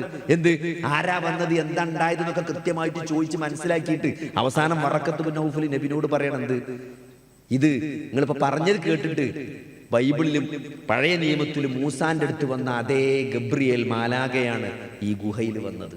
അതിന്റെ അർത്ഥം നിങ്ങൾ പ്രവാചകനാകാം, നിങ്ങൾ നബിയാണെന്നാ പറഞ്ഞത്. നിങ്ങൾ നബിയാണെന്നാ പറഞ്ഞത്. അപ്പോഴൊന്നും നബി സ്വല്ലല്ലാഹു അലൈഹി വസല്ലം ആ പുതപ്പിന്റെ ഉള്ളിൽ തലയും താത്തി പേടിച്ച് കുത്തിരിക്കുകയാണ് നബിയാണെന്ന് പറഞ്ഞപ്പോഴും. പക്ഷെ എപ്പോഴാ തല പൊക്കണ നിങ്ങള്? വറക്കത്ത് ബിൻ നൗഫൽ പറഞ്ഞു, കുറച്ച് കഴിഞ്ഞാല് ഈ ജനത നിങ്ങളെ ഇവിടുന്ന് പുറത്താക്കും മക്കയിൽ നിന്ന്. അന്ന് ഞാൻ ജീവിച്ചിരിക്കുന്നുണ്ടെങ്കിൽ ഞങ്ങളുടെ കൂടെ ഉണ്ടാവും എന്ന് പറഞ്ഞപ്പം അപ്പോഴാണ് നബി തല പൊന്തിച്ചു നോക്കുന്നത്. എന്തിനാ നിങ്ങള്? മക്കക്കാര് പുറത്താക്കും എന്ന് പറഞ്ഞപ്പം. കാരണം ആ പറയുന്ന സന്ദർഭത്തിൽ ഒരിക്കലും സാധ്യമല്ലത്. കാരണം നബി അവരുടെ കണ്ണിലുണ്ണിയാണ്, അല്ലമീനാണ്. മക്കക്കാർക്ക് നബിനെ ഇഷ്ടമാണ്. ആ സമയത്താണ് വറക്കത്ത് ബിൻ നൗഫൽ എന്ത് പറയുന്നത്? ഈ നാട്ടുകാരെന്നെ കുറച്ച് കഴിഞ്ഞാൽ പുറത്താക്കും എന്ന് പറയുന്നത്. ആലോചിച്ച് നോക്കി, നബി സല്ലല്ലാഹു അലൈഹി വസല്ലം പുറത്താക്കപ്പെടുകയാണ് മക്കയിൽ നിന്ന് അല്ലേ? പിന്നെ അബൂ ത്വാലിബ് മരിക്കണ്. ആ വർഷം ഖദീജ ബീവി മരിക്കണ അതേ കൊല്ലാണ് അബൂ ത്വാലിബ് മരിക്കണത്. അബൂ ത്വാലിബ് ആലോചിച്ച് നോക്കി, നബി സല്ലല്ലാഹു അലൈഹി വസല്ലമ ജനിക്കണേന്റെ മുമ്പ് വാപ്പ മരിച്ചു. 6-ാമത്തെ വയസ്സിൽ ഉമ്മ മരിച്ചു. ആരാണ് സംരക്ഷിക്കുന്നത്? പിതാമഹനായ വല്യാപ്പയായ അബ്ദുൽ മുത്തലിബാണ്. അബ്ദുൽ മുത്തലിബ് 8-ാമത്തെ വയസ്സിൽ മരിക്കുകയാണ്. ആലോചിച്ച്, മാപ്പിയില്ലാത്ത അമ്മിയില്ലാത്തൊരു കുട്ടിനെ വല്യാപ്പ കൊണ്ടിടക്കാണ്. 8-ാമത്തെ വയസ്സിൽ വല്യാപ്പ മരിക്കാൻ കിടക്കാണ്. അപ്പൊ വല്യാപ്പ എന്താണ്, ഒരു മകനെ വിളിച്ചിട്ട് പറയണ, കുറെ മക്കളുണ്ട് അബ്ദുൽ മുത്തലിബിന്, കുറെ മക്കളുണ്ട്. പക്ഷേ അബൂ ത്വാലിബിനെ വിളിച്ചിട്ട് നബി പറയാണ്, അല്ല അബ്ദുൽ മുത്തലിബ് പറയാണ്, നോക്കാ അബ്ദുള്ളന്റെ മകനുണ്ട് മുഹമ്മദ്, ഓൻ ആരുമില്ല, ഓൻ ഇജ്ജ് നോക്കണം എന്നാ പറഞ്ഞത്. അബൂ ത്വാലിബിനെ ഏൽപ്പിക്കണം 8-ാമത്തെ വയസ്സിൽ. ആ 8-ാമത്തെ വയസ്സിൽ നബിനെ ഏറ്റെടുത്തിട്ട് നബി സല്ലല്ലാഹു അലൈഹി വസല്ലമയുടെ 50-ാമത്തെ വയസ്സിൽ നീണ്ട 42 വർഷമാണ് അബൂ ത്വാലിബ് നബി സല്ലല്ലാഹു അലൈഹി വസല്ലമയെ സംരക്ഷിച്ചത്. അല്ലേ? ആര് തല്ലി എന്ന് പറഞ്ഞപ്പോൾ ചോദിക്കാൻ പോയത് അബൂ ത്വാലിബാണ്. ആ അബൂ ത്വാലിബിനെ മുസ്ലിമാക്കാൻ നബിക്ക് സാധിച്ചിട്ടില്ല. അല്ലേ? എന്താണ്, മൂത്താപ്പ ഒരു ലാ ഇലാഹ ഇല്ലല്ലാഹ് പറയും, ഞാൻ പടച്ചവനോട് വാദിക്കാമെന്ന് പറഞ്ഞപ്പോൾ ഇങ്ങനെ അബൂജഹലിന്റെ മുഖത്ത് ഇങ്ങനെ നോക്കും, മുത്തുബന്റെ മുഖത്ത് ഇങ്ങനെ നോക്കും, പിന്നെ നബിന്റെ മുഖത്ത് ഇങ്ങനെ നോക്കിയിട്ട് അവസാനം ഫീമില്ലെത്തി അബ്ദുൽ മുത്തലിബ് എന്ന് പറഞ്ഞിട്ടാണ് അബൂ ത്വാലിബ് മരിച്ചു പോയത്. എന്നിട്ട് നബിക്ക് സങ്കടായി. പക്ഷെ അള്ളാഹു ആയത്തിറക്കി, ഇന്നക ലാ തഹ്ദീ മൻ അഹ്ബബ്ത, നബിയെ താങ്കൾ ഇഷ്ടപ്പെട്ട ആളുകളെ ഹിദായത്തിലാക്കാൻ കഴിയില്ല എന്ന് പറഞ്ഞു. നമ്മൾ പറഞ്ഞു വന്നത് നബി സല്ലല്ലാഹു അലൈഹി വസല്ലമ 23 വർഷം വഹയി കിട്ടിക്കൊണ്ട് പ്രവാചകനായിട്ട് 40 വർഷം വഹയില്ലാതെയാണ് നബി സല്ലല്ലാഹു അലൈഹി വസല്ലമ മക്കക്കാരനായി ജീവിച്ചത്. 40-ാമത്തെ വയസ്സിൽ വഹയി വന്ന് പ്രവാചകനായി തിരഞ്ഞെടുക്കപ്പെട്ട് ആ മക്കക്കാർക്കിടയിൽ ജീവിക്കുമ്പം നബി സല്ലല്ലാഹു അലൈഹി വസല്ലമ ഖുർആൻ ഓതുമ്പം അത് വഹിയാണ്. കാരണം നബി സല്ലല്ലാഹു അലൈഹി വസല്ലമയെ അവർക്കറിയാം. അത് വലിയൊരു കാലഘട്ടം ഞാൻ നിങ്ങൾക്കിടയിൽ ജീവിച്ചില്ല എന്ന് ചോദിക്കുമ്പം ആ നബി ആരാണെന്നും മൂപ്പര് എവിടെയായിരുന്നെന്നും മൂപ്പര് എവിടെയെങ്കിലും പോയിട്ട് ഗ്രീസിലോ റോമിലോ ഒക്കെ പോയിട്ട് എന്തെങ്കിലും പഠിച്ചു വന്ന ആളല്ല. മൂപ്പര് എവിടെയെങ്കിലും ആരുടെയെങ്കിലും കീഴിൽ വിദ്യ അഭ്യസിച്ച ആളല്ല. ഏതെങ്കിലും കിതാബ് ഓതിയോ ഗ്രന്ഥരചന നടത്തിയോ ഒന്നുമില്ല. അങ്ങനത്തെ ഒരു സാഹിത്യകാരനല്ല, ഒരു കവിയല്ല, ഒരു സാധാ അറബിയാണ്. അവർക്കിടയിൽ ജീവിച്ച അവരെ പോലൊരു മനുഷ്യൻ മാത്രമാണ്. അതുകൊണ്ട് ആ നബിയുടെ വായിലൂടെ ഖുർആൻ അവതരിക്കുമ്പം അത് അവർക്കത് നിഷേധിക്കാൻ കഴിയില്ല. കാരണം നബി പഠിച്ചിട്ടില്ല. പഠിക്കാത്ത നബി പിന്നെ എങ്ങനെ പറയാം? അതുകൊണ്ടാണ് നബി ഭ്രാന്തനാണെന്ന് പറഞ്ഞത്. സിഹിർ ബാധിച്ചു എന്ന് പറഞ്ഞത് അതുകൊണ്ടാണ്. മജ്നൂനാണ് എന്ന് പറഞ്ഞത് അതുകൊണ്ടാണ്. കാരണം ഒരാളടുത്ത് നിന്ന് പോയിട്ട് പഠിച്ച ആളാണെന്ന് അവരാരോപിച്ചിട്ടില്ല. അല്ലെങ്കിൽ ആരെങ്കിലും പറഞ്ഞു കൊടുക്കണമെന്നേ പറയാൻ പറ്റുള്ളൂ. അതല്ലാതെ നബി സല്ലല്ലാഹു അലൈഹി വസല്ലമക്ക് അത് പഠിച്ച അതൊരറിവുള്ള ആൾ, എഴുത്തുമാനെ അറിയുന്ന ആളാണെന്ന് അവർ പറഞ്ഞിട്ടില്ല. കാരണം അത് അവർക്കറിയാം, അവരുടെ ഇടയിൽ ഉള്ള നിരക്ഷരനായ ഒരാളാണ് നബി സല്ലല്ലാഹു അലൈഹി വസല്ലമ എന്നത്. ആ നബി സല്ലല്ലാഹു അലൈഹി വസല്ലമ നിങ്ങൾ ആലോചിച്ച് 23 വർഷം പ്രവാചകനായി ജീവിച്ചു. അല്ലേ? ആ പ്രവാചക ജീവിതത്തിന്റെ ഓരോ ഘട്ടങ്ങളിലാണ് വിശുദ്ധ ഖുർആൻ അവതരിക്കുന്നത്. നബി സല്ലല്ലാഹു അലൈഹി വസല്ലമക്ക് ഏറ്റവും വിഷമമുണ്ടാക്കിയ ഈ നീണ്ട 42 വർഷം നബിയെ സംരക്ഷിച്ച അബൂ ത്വാലിബ് കാഫിറായിട്ട് മരിക്കണം, മുശ്രിക്കായിട്ട് മരിക്കണം. നിങ്ങൾ ആലോചിച്ച് 42 വർഷം നബിയെ സംരക്ഷിച്ച ആ നബിക്ക് എത്ര സ്നേഹം ഉണ്ടാകും പ്രതിസന്ധികളിൽ. അല്ലെ? എന്തുകൊണ്ടാണ് അബൂ ത്വാലിബിനെ ഏൽപ്പിച്ചത്? പട്ടിണി. സത്യത്തിൽ അബ്ദുൽ മുത്തലിബിന്റെ കൂട്ടത്തില്, മക്കളുടെ കൂട്ടത്തില് ദരിദ്രനായിരുന്നു അബൂ ത്വാലിബ്. ദരിദ്രനായിരുന്ന പക്ഷെ ദരിദ്രനായ അബൂ ത്വാലിബിനെയാണ് നബി സല്ലല്ലാഹു അലൈഹി വസല്ലമയുടെ സംരക്ഷണം ആരേൽപ്പിക്കുന്നത്? അബ്ദുൽ മുത്തലിബ് ബാപ്പ വല്യാപ്പ ഏൽപ്പിക്കുന്നത്. കാരണം വേറെ മക്കളുണ്ടായിരുന്നു, വേറെ എളാപ്പി മൂത്താപ്പാൾ കുറെ ആൾക്കാരുണ്ടായിരുന്നു. നല്ല പൈസക്കാരനായ അബ്ബാസ് ഇബ്നു അബ്ദുൽ മുത്തലിബ് ഉണ്ടായിരുന്നു. ഓലൊന്നും ഏൽപ്പിച്ചില്ല. കാരണം എന്താണ്? അബ്ദുള്ളന്റെയും അബൂ ത്വാലിബിന്റെയും ബാപ്പി ഉമ്മി ഒന്നാണ് അല്ലേ? ഒരാൾക്ക് കുറെ ഭാര്യമാരുണ്ടാവുമ്പോൾ ഉമ്മത്ത മക്കൾ എന്ന് പറയും. അതായത് ഒരു ഉമ്മാക്കുണ്ടായ കുട്ടികൾ, ഒരു പെണ്ണുങ്ങൾക്ക് ഉണ്ടായ കുട്ടികളാണ് അബ്ദുള്ളയും അബൂ ത്വാലിബും. അതുകൊണ്ട് അബ്ദുള്ള മരിച്ചപ്പോൾ അബ്ദുള്ളന്റെ മകന്റെ സംരക്ഷണം ആ ഉമ്മാന്റെ മകനായ അബൂ ത്വാലിബിനെ ഏൽപ്പിച്ചു. ആ സ്നേഹം ഉണ്ടാകാൻ വേണ്ടിയിട്ടാണ്. അതുകൊണ്ടാണ് ദരിദ്രനായിട്ടും അബൂ ത്വാലിബിനെ ഏൽപ്പിച്ചത്. ആ അബൂ ത്വാലിബ് 42 കൊല്ലം നബിയെ സംരക്ഷിച്ചു അല്ലേ? എന്നിട്ട് കാഫിറായിട്ട് മുശ്രിക്കായിട്ട് മരിക്കാണ്. നബി കിണഞ്ഞു നോക്കി, പക്ഷെ പറ്റില്ല. നബിക്ക് സങ്കടായി. ആയത്തിറങ്ങി, പടച്ചോ സമാധാനിപ്പിച്ചു. ആയത്തിറക്കി, ഇന്നക ലാ തഹ്ദി മൻ അഹ്ബബ്ത. പ്രവാചകരെ, താങ്കൾ ഇഷ്ടപ്പെട്ട ആളുകളെ മുസ്ലിമാക്കാൻ താങ്കൾക്ക് കഴിയില്ല എന്നാണ്. കാരണം അള്ളാഹു ആണ് അള്ളാഹു ഉദ്ദേശിച്ചോലെ ഹിദായത്ത് കൊടുക്കുക. അതുകൊണ്ട് നിങ്ങളെ പണിയല്ല എന്നാണ്, നിങ്ങൾക്ക് കഴിയില്ല എന്നാണ്. അത് നബിക്ക് ഏറ്റവും വിഷമം ഉണ്ടാക്കിയ സന്ദർഭമാണ് അല്ലേ? ഖദീജ ബീവി മരിക്കുന്നത്. അതേപോലെ അബൂ ത്വാലിബ് ഒരേ കൊല്ലത്തിലാണ്. നബി സല്ലല്ലാഹു അലൈഹി വസല്ലം ഒരു രക്ഷയില്ലാതായപ്പം തായിഫിലേക്ക് പോകാൻ തീരുമാനിച്ചു. ഉമ്മാന്റെ കൂട്ടക്കാരുണ്ട് തായിഫില്. അങ്ങോട്ട് കത്തെഴുതി അവിടുത്തെ ആൾക്കാരെ കാര്യങ്ങൾ അറിയിച്ചു. ഒരു സഹായിക്കാന്ന് പറഞ്ഞിട്ടാണ് പോയത്. പക്ഷേ സഹായിക്കാന്ന് പറഞ്ഞപ്പോത്തിന് ഇവിടുന്ന് ഹുത്തുബത്തും ഷെയ്ബത്തും ഒക്കെ അങ്ങോട്ട് സംഘടിച്ച് പോയിട്ട് ആ സഹായിക്കാന്ന് പറഞ്ഞ ആൾക്കാരെ പിന്തിരിപ്പിച്ചു. അങ്ങനെ അവിടെ ചെന്നപ്പം സഹായം കിട്ടൂല എന്നുള്ള അവസ്ഥയായി. ഓരോ വീട്ടിലും കയറി ഇറങ്ങിയതാണ്. അവസാനം തെരുവിലിരുന്ന് കുട്ടികൾ കല്ലെറിഞ്ഞു, മുറിവേറ്റ് ചോരൊലിച്ചു എന്നാണ്. ഇതൊക്കെ നബിക്ക് ഏറ്റവും വിഷമുണ്ടാക്കിയ സന്ദർഭങ്ങളിലാണ്. അപ്പോഴാണ് എന്ത് ചെയ്തത്? സൂറത്ത് യൂസുഫ് ഇറങ്ങുന്നത്. നബി സല്ലല്ലാഹു അലൈഹി വസല്ലമ ജീവിതത്തിൽ ഏറ്റവും മാനസിക പ്രതിസന്ധി അനുഭവിച്ച, താങ്ങും തണലായി നിന്നിരുന്ന ഖദീജ ബീവി മരണപ്പെട്ടു. അബൂ ത്വാലിബ് മരണപ്പെട്ടു. മക്കയിൽ നിന്ന് പുറത്താക്കപ്പെടുന്ന അവസ്ഥ ഉണ്ടായി. ബഹിഷ്കരിക്കപ്പെട്ടു. ആ മലഞ്ചെരിവിൽ 3 കൊല്ലം താമസിക്കേണ്ടി വന്നു. തായിഫിൽ പോയി നോക്കി, അഭയം കിട്ടിയില്ല. അങ്ങനെ എടങ്ങേറായി നിൽക്കുമ്പോഴാണ് സൂറത്ത് യൂസുഫ് ഇറങ്ങുന്നത്. സൂറത്ത് യൂസുഫ് ഇറങ്ങുന്നത്. നിങ്ങൾ ആലോചിച്ച് നോക്കി, ഒരു പ്രവാചകന്റെ കഥ പറഞ്ഞു കൊടുക്കുകയാണ് നബിക്ക്. ഒരു പ്രവാചകന്റെ കഥ ഇത്. ഇവിടെ നാട്ടുകാരാണ് പുറത്താക്കുന്നത്, കുടുംബക്കാരാണ് ഉപദ്രവിക്കുന്നത്, കുടുംബക്കാരാണ് തെറി വിളിക്കുന്നത്, നാട്ടുകാരാണ് തെറി വിളിക്കുന്നത്. പക്ഷേ സൂറത്തു യൂസുഫില് യൂസുഫ് നബിയെ കൊല്ലാൻ ശ്രമിച്ചത് ആരാണ്? സഹോദരങ്ങളാണ്. രക്തത്തിൽ പിറന്ന സഹോദരങ്ങള് കൊല്ലാൻ ശ്രമിച്ച ഒരു പ്രവാചകന്റെ കഥ നബിക്ക് പറഞ്ഞു കൊടുക്കാണ്. അതുകൊണ്ട് ഇതൊന്നും ബേജാറാകേണ്ട പ്രവാചകരെ. നിങ്ങൾക്ക് മുമ്പും പ്രവാചകന്മാരെന്ത് ചെയ്തിട്ടുണ്ട്? കൊല ചെയ്യാൻ ശ്രമിക്കപ്പെട്ടിട്ടുണ്ട് അല്ലേ? അതാര്? നാട്ടുകാരല്ല, സഹോദരങ്ങൾ കൊല്ലാൻ ശ്രമിച്ച ഒരു പ്രവാചകന്റെ കഥ പറഞ്ഞു കൊടുക്കാണ്. എന്നിട്ടോ ആ ഇവിടുന്ന് മദീനയിലേക്കാണ് പോകേണ്ടി വരുന്നത് അല്ലെ? മദീനയിലേക്കാണ് നാട് കടത്തപ്പെടുന്നത്. പക്ഷെ യൂസുഫ് നബിയെ കിണറ്റിൽ നിന്ന് അടിമച്ചന്തയിലേക്കാണ് കൊണ്ടുപോകുന്നത്. അടിമച്ചന്തയിൽ വിൽക്കാനാ കൊണ്ടുപോകുന്നത്. ആരെ? ഒരു ചെറിയ കുട്ടിനെ ഏട്ടന്മാര് കൂടിയിട്ട് കിണറ്റി കൊണ്ടിട്ടൊക്കെയാണ് കൊല്ലാൻ വേണ്ടിയിട്ട്. അവിടുന്ന് അള്ളാഹു രക്ഷപ്പെടുത്തി അടിമച്ചന്തയിൽ എത്തിച്ചേക്കാണ്. അവിടുന്ന് സഹോദരങ്ങളെ ഒരു കൊട്ടാരത്തിലെത്തിയാണ് അല്ലേ? എന്നിട്ടോ അവിടുന്ന് നല്ല വളർച്ചയും പാകമായപ്പോൾ വ്യഭിചാരം ആരോപിക്കപ്പെട്ട് ജയിലിലടക്കാണ്. നിങ്ങൾ ആലോചിച്ച് നോക്കി, നമ്മൾ ഏറ്റവും വെറുക്കുന്ന, നിങ്ങൾ ലഹരിക്കെതിരെ പ്രസംഗിക്കുന്ന ആളാണ്, നിങ്ങൾ ഏറ്റവും വെറുക്കുന്ന കാര്യമാണ് ലഹരി. എന്നിട്ട് നിങ്ങളെ കള്ളക്കേസിൽ MDM ഉണ്ട് എന്ന് പറഞ്ഞിട്ട് നിങ്ങളെ കുടുക്കി ജയിലിലിട്ട നിങ്ങളെ അവസ്ഥ എന്തേക്കാരം? അങ്ങനെ നാട്ടിൽ വാട്സപ്പിലൊക്കെ അങ്ങനെ പോവാ, എന്റെ കണ്ണിയൻ MDM ഉപയോഗിക്കുന്നുണ്ട്. കണ്ണിയൻ MDMനെതിരെ പ്രസംഗിക്കണ വയറൊരു ഭാഗത്ത്, കണ്ണിയനെ പോലീസ് കുടിച്ചോണ്ടോന്ന ഒരു വീഡിയോ ഒരു ഭാഗത്ത്. എന്നിട്ട് ആൾക്കാർ ആഘോഷിക്കുമ്പോഴേ നിങ്ങൾ ആലോചിക്കുക, എന്തൊരു അപമാനാണത്. നമ്മൾ ഏറ്റവും കൂടുതൽ വെറുക്കുന്ന കാര്യം നമുക്കെതിരെ ആരോപിക്കപ്പെട്ട് നമ്മൾ ജയിലിലടക്കുക, എന്നിട്ട് വർഷങ്ങളോളം ജയിലിൽ കിടക്കുക. നിങ്ങൾ ആലോചിക്കുക, ജീവിതത്തിന്റെ നല്ലൊരു കാലഘട്ടം ഒരു 20ാമത്തെ വയസ്സിൽ നിങ്ങൾ ജയിലിൽ കൊണ്ടുപോയിട്ടിട്ട് ഒരു 40, 38, 40 നിങ്ങളെ പുറത്തു വിട്ടാല് എന്താ അവസ്ഥ?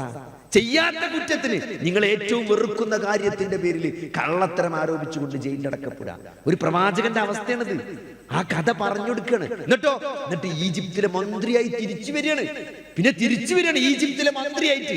കുറ്റം ചെയ്ത ആളുകള്, സഹോദരങ്ങൾ കാൽക്കലേക്ക്, കീഴിലേക്ക്, അവരുടെ യൂസുഫ് നബിന്റെ കാൽക്കലേക്ക് തിരിച്ചു വരുന്ന ഒരവസ്ഥ. എന്നിട്ട് പറഞ്ഞെന്താ? നിങ്ങൾക്കെതിരെ പ്രതികാരമില്ല എന്നാണ്. ഇന്ന് നിങ്ങളോട് എന്തില്ല? നിങ്ങൾക്ക് കുറ്റമില്ല എന്നാണ്. നിങ്ങളുടെ മേൽ കുറ്റം ആരോപിക്കുന്നില്ല എന്നാണ്. അവസാനം യൂസുഫ് നബി അവരോട് പറയുന്നത് മാപ്പ് കൊടുക്കാണ്. നബി സല്ലല്ലാഹു അലൈഹി വസല്ലം സഹോദരങ്ങൾ അതേ നബിന്റെ ജീവിതം നോക്കി. യൂസുഫ് നബിക്ക് എന്തൊക്കെ സംഭവിച്ചോ അതന്നെയാണ് നബിക്ക് സംഭവിച്ചത് അല്ലേ? യൂസുഫ് നബിയെ സഹോദരങ്ങൾ കൊല്ലാൻ ശ്രമിച്ചു. നബി സല്ലല്ലാഹു അലൈഹി വസല്ലമയെ കുടുംബക്കാരും നാട്ടുകാരും കൊല്ലാൻ ശ്രമിച്ചു അല്ലേ? കൊല്ലാൻ ശ്രമിച്ചില്ലേ? ഊരി പിടിച്ച വാളുമായി മുഹമ്മദിന്റെ തലെടുക്കാൻ വേണ്ടി നടക്കുന്നു. ആ സൗർ ഗുഹയിൽ ഒളിച്ചിരിക്കുമ്പോൾ നബിയെ കൊല്ലാൻ വേണ്ടിയിട്ടാണ് നടക്കുന്നത്. ആരാണ് പുറത്താക്കിയത്? ഖുറൈശി ഗോത്രാണ് പുറത്താക്കണേ, സ്വന്തം ഗോത്രാണ്. അതേപോലെ പുറത്താക്കപ്പെടുകയാണ് അല്ലേ? എന്നിട്ടോ വീണ്ടും തിരിച്ച് നബി സല്ലല്ലാഹു അലൈഹി വസല്ലമ മക്കയിലേക്ക് മക്കം ഫത്ഹിന്റെ അന്ന് വരികയാണ്. നിങ്ങൾ ആലോചിച്ച് നോക്കി, ഒരു ജനതയോട്, പുറത്താക്കിയ ജനതയോട് അല്ലേ, ആക്ഷേപിച്ച അല്ലേ, എല്ലാ തരത്തിലും കുറ്റപ്പെടുത്തിയ, കളവ് പ്രചരിപ്പിച്ച, അപഹസിച്ച, കളിയാക്കിയ, ഉപദ്രവിച്ച ആ ജനതക്ക് മാപ്പ് കൊടുക്കുകയാണ്. നബി സല്ലല്ലാഹു അലൈഹി വസല്ലമ. ഇന്ന് നിങ്ങൾക്കെതിരെ പ്രതികാരമില്ല എന്നാണ്, എല്ലാവർക്കും മാപ്പ് നൽകിയിരിക്കുന്നതാണ്. മക്കം ഫത്ഹിന്റെ അന്ന് നബി സ്വല്ലല്ലാഹു അലൈഹി വസല്ലം പ്രഖ്യാപിക്കുകയാണ്. ഒരാൾക്ക് അങ്ങനെ മാപ്പ് കൊടുക്കാൻ പറ്റും സഹോദരങ്ങളെ? ആർക്കെങ്കിലും കഴിയോ? നിങ്ങളെ പുറത്താക്കി, നമ്മളെ നാട്ടിൽ നിന്നും നമ്മളെ വീട്ടിൽ നിന്നും നമ്മളെ പുറത്താക്കി, നമ്മളെ ഉപദ്രവിച്ചു. നമസ്കരിക്കുമ്പോൾ കൊടൽമാല, ഒട്ടകത്തിന്റെ കൊടൽമാല തലി കൊണ്ടിടുക. നിങ്ങൾ ആലോചിച്ച് നോക്കി, അങ്ങനെ നമ്മൾ പോണ വഴിയിൽ മുള്ളിടുക, മലറിയ.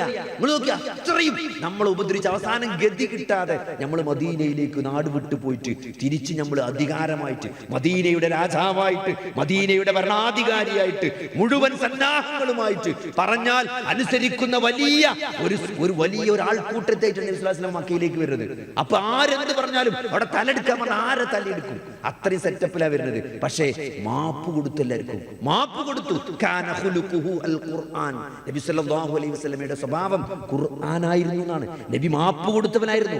ആർക്കാണ് സഹോദരങ്ങളെ അങ്ങനെ അധികാരത്തിലെടുക്കുമ്പോൾ ആർക്കാണ് മാപ്പ് കൊടുക്കാൻ പറ്റുക? സർവ്വതും നശിപ്പിക്കാൻ, സർവ്വരെയും നശിപ്പിക്കാൻ, ഏതക്രമിയെയും കൊല്ലാൻ കഴിവുണ്ടായിരിക്കെ അവർക്ക് മാപ്പ് നൽകിയിരിക്കുന്നു എന്ന് പറയണമെങ്കിൽ അത് വലിയൊരു ക്വാളിറ്റിയാണ്. അതാണ് നബി സല്ലല്ലാഹു അലൈഹി വസല്ലമയെ പറ്റി വഇന്നഹു ലഅലാ ഖുലുഖിൻ അളീം, പ്രവാചകരെ താങ്കൾ മഹത്തായ സ്വഭാവത്തിന്റെ ഉടമയാണ് എന്ന് അല്ലാഹു സുബ്ഹാനഹു വ തആല സാക്ഷ്യപ്പെടുത്തിയത്. ഞാൻ എന്തിനൊക്കെ പറഞ്ഞാൽ ഈ ആയത്ത് അങ്ങനെയാണ്. ഈ ആയത്ത് അതാണ്. എന്താണ്? ലിയകൂനർ റസൂലു ഷഹീദൻ അലൈക്കും, ആ പ്രവാചകൻ നിങ്ങൾക്ക് സാക്ഷിയാകാൻ വേണ്ടിയാണ്. 23 ചരിത്രത്തിൽ ഇത്രയും ചെറിയൊരു കാലഘട്ടം ഇത്രയും വലിയ സ്വാധീനം ചെലുത്തിയ മറ്റൊരു മനുഷ്യനെ നിങ്ങൾക്ക് കാണാൻ സാധ്യമല്ല. നിങ്ങൾ ചരിത്രം പഠിച്ചു നോക്കി, 23 വർഷം ജീവിച്ച ഒരു മനുഷ്യന് ഇത്രയും വലിയ മാറ്റാണ് ഉണ്ടാക്കിയത്. ഇത്രയും ആളുകളുടെ ഹൃദയമാണ് കീഴടക്കിയത്. 4, 5, 6 ആൺകുട്ടികൾ നബിയുടെ ജീവിതത്തിൽ മരിച്ചു പോയിട്ടുണ്ട്. നിങ്ങൾ ആലോചിച്ച്, പ്രായപൂർത്തി എത്തുന്നതിന് മുമ്പ് ഒരു 6 കുട്ടികളെ ഖബറിലേക്ക് ഇറക്കി വെക്കേണ്ടി വരും. 6 ആൺകുട്ടികളെ. അതിന്റെ വിഷമത്രയാണ്.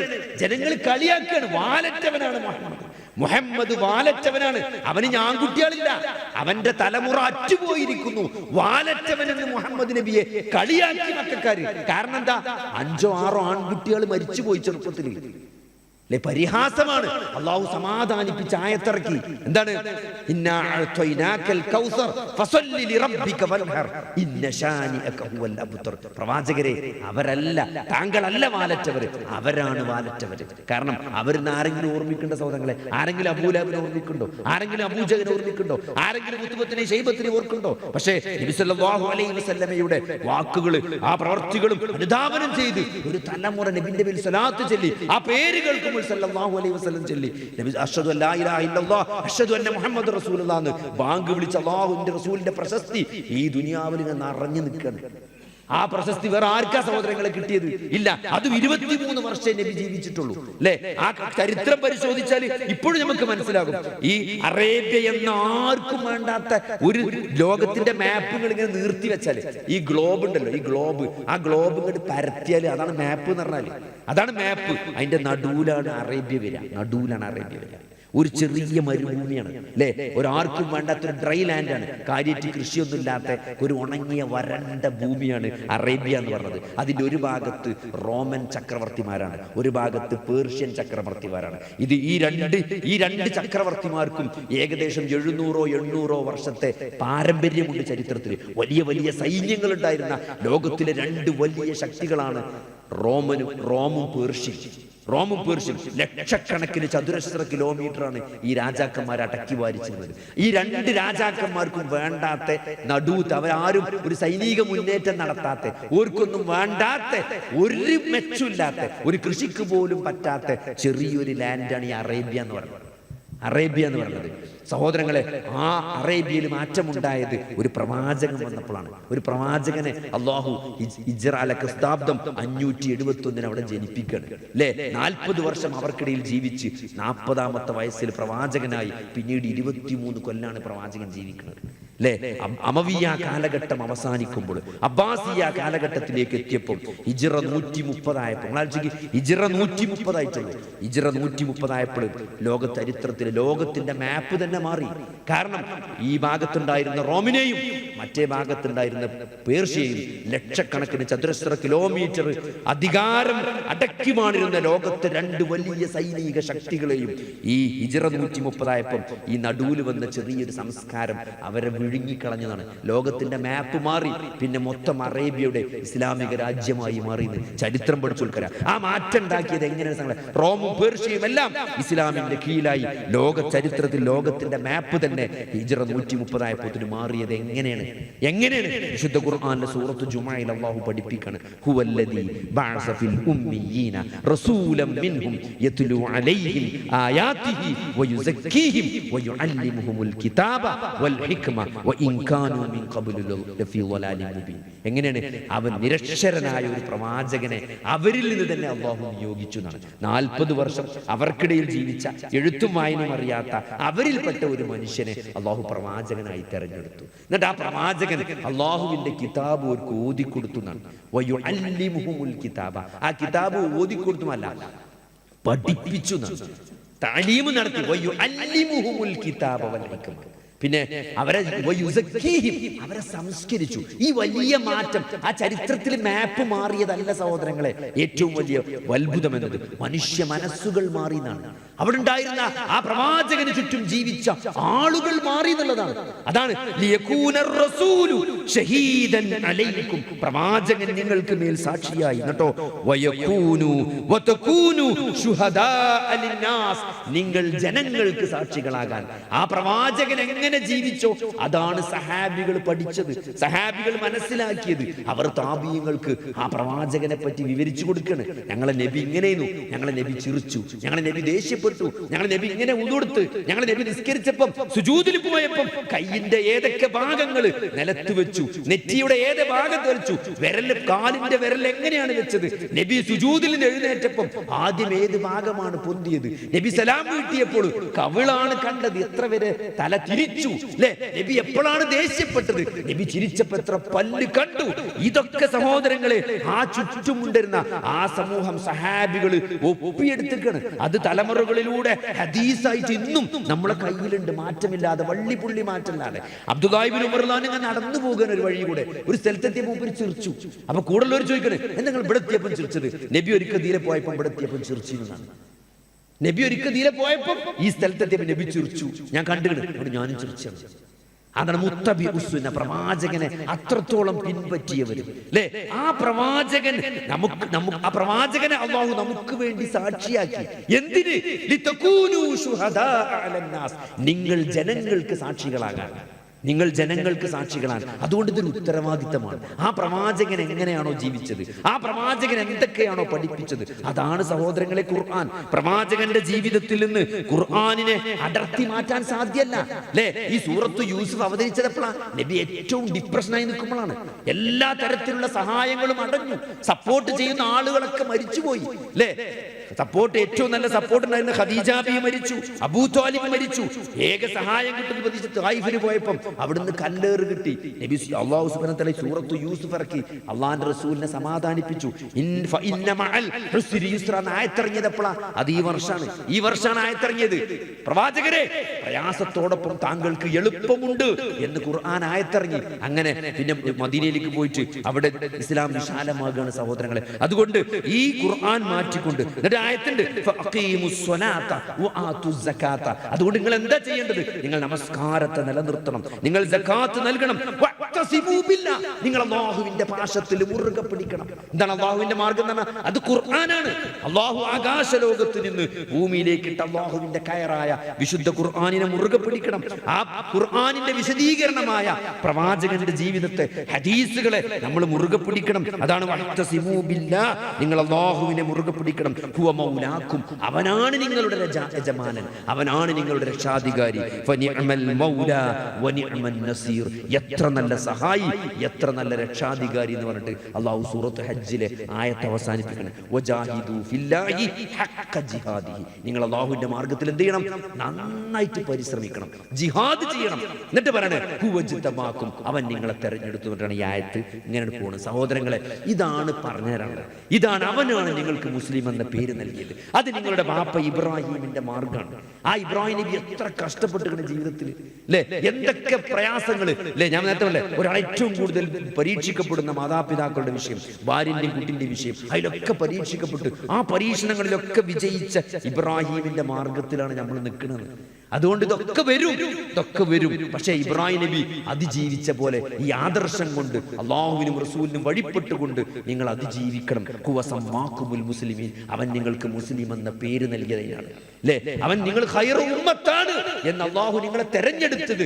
നിങ്ങൾ നന്മയെ കൽപ്പിക്കുന്നവരും സദാചാരത്തെ കൽപ്പിക്കുന്നവരും ദുരാചാരത്തെ വിരോധിക്കുന്നവരുമാണ്. അതുകൊണ്ട് നമ്മളെ വീട്ടിൽ നിന്ന് സഹോദരങ്ങളെ ജീൻസും ടീഷർട്ടും കുട്ടി ഇറങ്ങാൻ പാടില്ല. ഒരു പെൺകുട്ടി ജീൻസും ടീഷർട്ടും ഇട്ടിട്ട് പബ്ലിക് സ്പേസിലേക്ക് നമ്മളെ വീട്ടിൽ നിന്ന് ഇറങ്ങാൻ പാടില്ല. പറ്റൂല സഹോദരങ്ങളെ. അള്ളാന്റെ റസൂൽ വിരോധിച്ചതാണ്.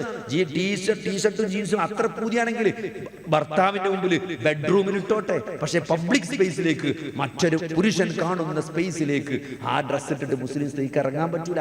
അങ്ങനെയാണ് നമ്മളെ പേര് മുസ്ലിം അല്ല. നമ്മൾ മുസ്ലിം ആണെങ്കിൽ, അള്ളാഹുവിനോടും റസൂലിനോടും അനുസരണയുള്ളവനാണെങ്കിൽ അങ്ങനത്തെ ഒരു ഡ്രസ് നമുക്ക് പറ്റൂല അല്ലെ. സ്പ്രേ അടിച്ചിട്ട് പെണ്ണിന് പബ്ലിക് സ്പേസിലേക്ക് പോകാൻ പറ്റൂല. ചിലപ്പോ ഓരോരുത്തർ തത്തമ്മന്റെ മാതിരിയാണ് ഓരോരുത്തർ. നിങ്ങൾ നോക്കി, ഇവിടെ വല്ലാത്ത ഫിത്നല്ല. പച്ച കളറുള്ള മുടി പെൺകുട്ടിയാക്ക്, ചുവന്ന ചുണ്ടും, തത്തമ്മ എന്നല്ല എന്താ വിളിച്ച. പിന്നെ ഓരോ കോലത്തിലാണ്. നിങ്ങൾ ആലോചിച്ച് നോക്കി, നിങ്ങളെ പെരിയൊക്കെ പെൺകുട്ടികൾ ചോദിക്കും മുടിക്ക് കളർ അടിച്ചിട്ടേന്ന്. കാരണം എല്ലാവരും കളർ അടിച്ചിട്ട് ചോപ്പ്, പച്ച, സ്വർണ്ണ കളറ്, മഞ്ഞ കളറ്, ഇല്ലാത്ത കളറില്ല. ഇതൊക്കെ അടിച്ചിട്ടാണ് എല്ലാവരും നടക്കുന്നത്. നമ്മളെ കുട്ടികളും ചോദിക്കും സഹോദരങ്ങളെ. കാരണം അങ്ങനെയാണ് ഇതിന്റെ ക്യാമ്പയിൻ നടന്നുകൊണ്ടിരിക്കുന്നത്. അതുകൊണ്ട് കൃത്യമായിട്ട് ജീവിതത്തിനൊരു ലക്ഷ്യം, അത് നമ്മൾ കൃത്യമായിട്ട് പഠിപ്പിക്കണം. അത് പഠിപ്പിക്കണം മാത്രമല്ല, അത് ജീവിതത്തിലൂടെ ഒരു ബോധമായിട്ട് പകർന്നു നൽകാൻ നമ്മുടെ വ്യക്തി ജീവിതം കൊണ്ട് നമുക്ക് സാധിക്കണം. വെറും പറഞ്ഞ് പഠിപ്പിച്ച് മദ്രസക്ക് പോയിക്കോ അവിടുന്ന് പറഞ്ഞിരുന്നല്ല. ഇവിടെ കണ്ടാൽ ഇവിടത്തെ നമ്മുടെ സംസാരത്തിൽ നിന്നും നമ്മുടെ ജീവിതത്തിൽ നിന്നും അത് നിലപാട് ശരിയാണ് എന്ന് കുട്ടിക്ക് ബോധ്യപ്പെടണം. അല്ലെങ്കിൽ എന്താ അറിയോ, ആ പെരന്റെ ഇത് വിട്ടാല്. ഇപ്പൊ കഴിഞ്ഞ ദിവസം ഞാൻ ബാംഗ്ലൂരിൽ പോയി വരിക. അപ്പോ സീറ്റ് ഇട്ടിട്ട് പെണ്ണിന്റെ അടുത്ത സീറ്റ് ഇട്ടി. സത്യം പറഞ്ഞാല് നമ്മള് ഉറങ്ങിയിട്ടില്ല. കാരണം എങ്ങാനും കജ്ജോ കാലങ്ങളിൽ പോയിട്ട് ഉറക്കത്തില് നമ്മള് തലമൊക്കെ മൂണുകാണ്ട എന്തെങ്കിലും വിത്തരണ്ടായ കഴിഞ്ഞില്ലേ, ഉറങ്ങിയിട്ടില്ല, ബേജാറായിട്ട്. അവസാനം ഇവിടെ എത്തിയപ്പം കണ്ട കാഴ്ച തരങ്ങള് കണ്ട ജീൻസും ടീഷർട്ടൊക്കെ ഇട്ട് ഒന്നാം തരം കാഫാണ്. ഇറങ്ങി കുറച്ച് കഴിഞ്ഞിട്ടുണ്ട്, പറന്നിട്ട് കണ്ട് പോകും.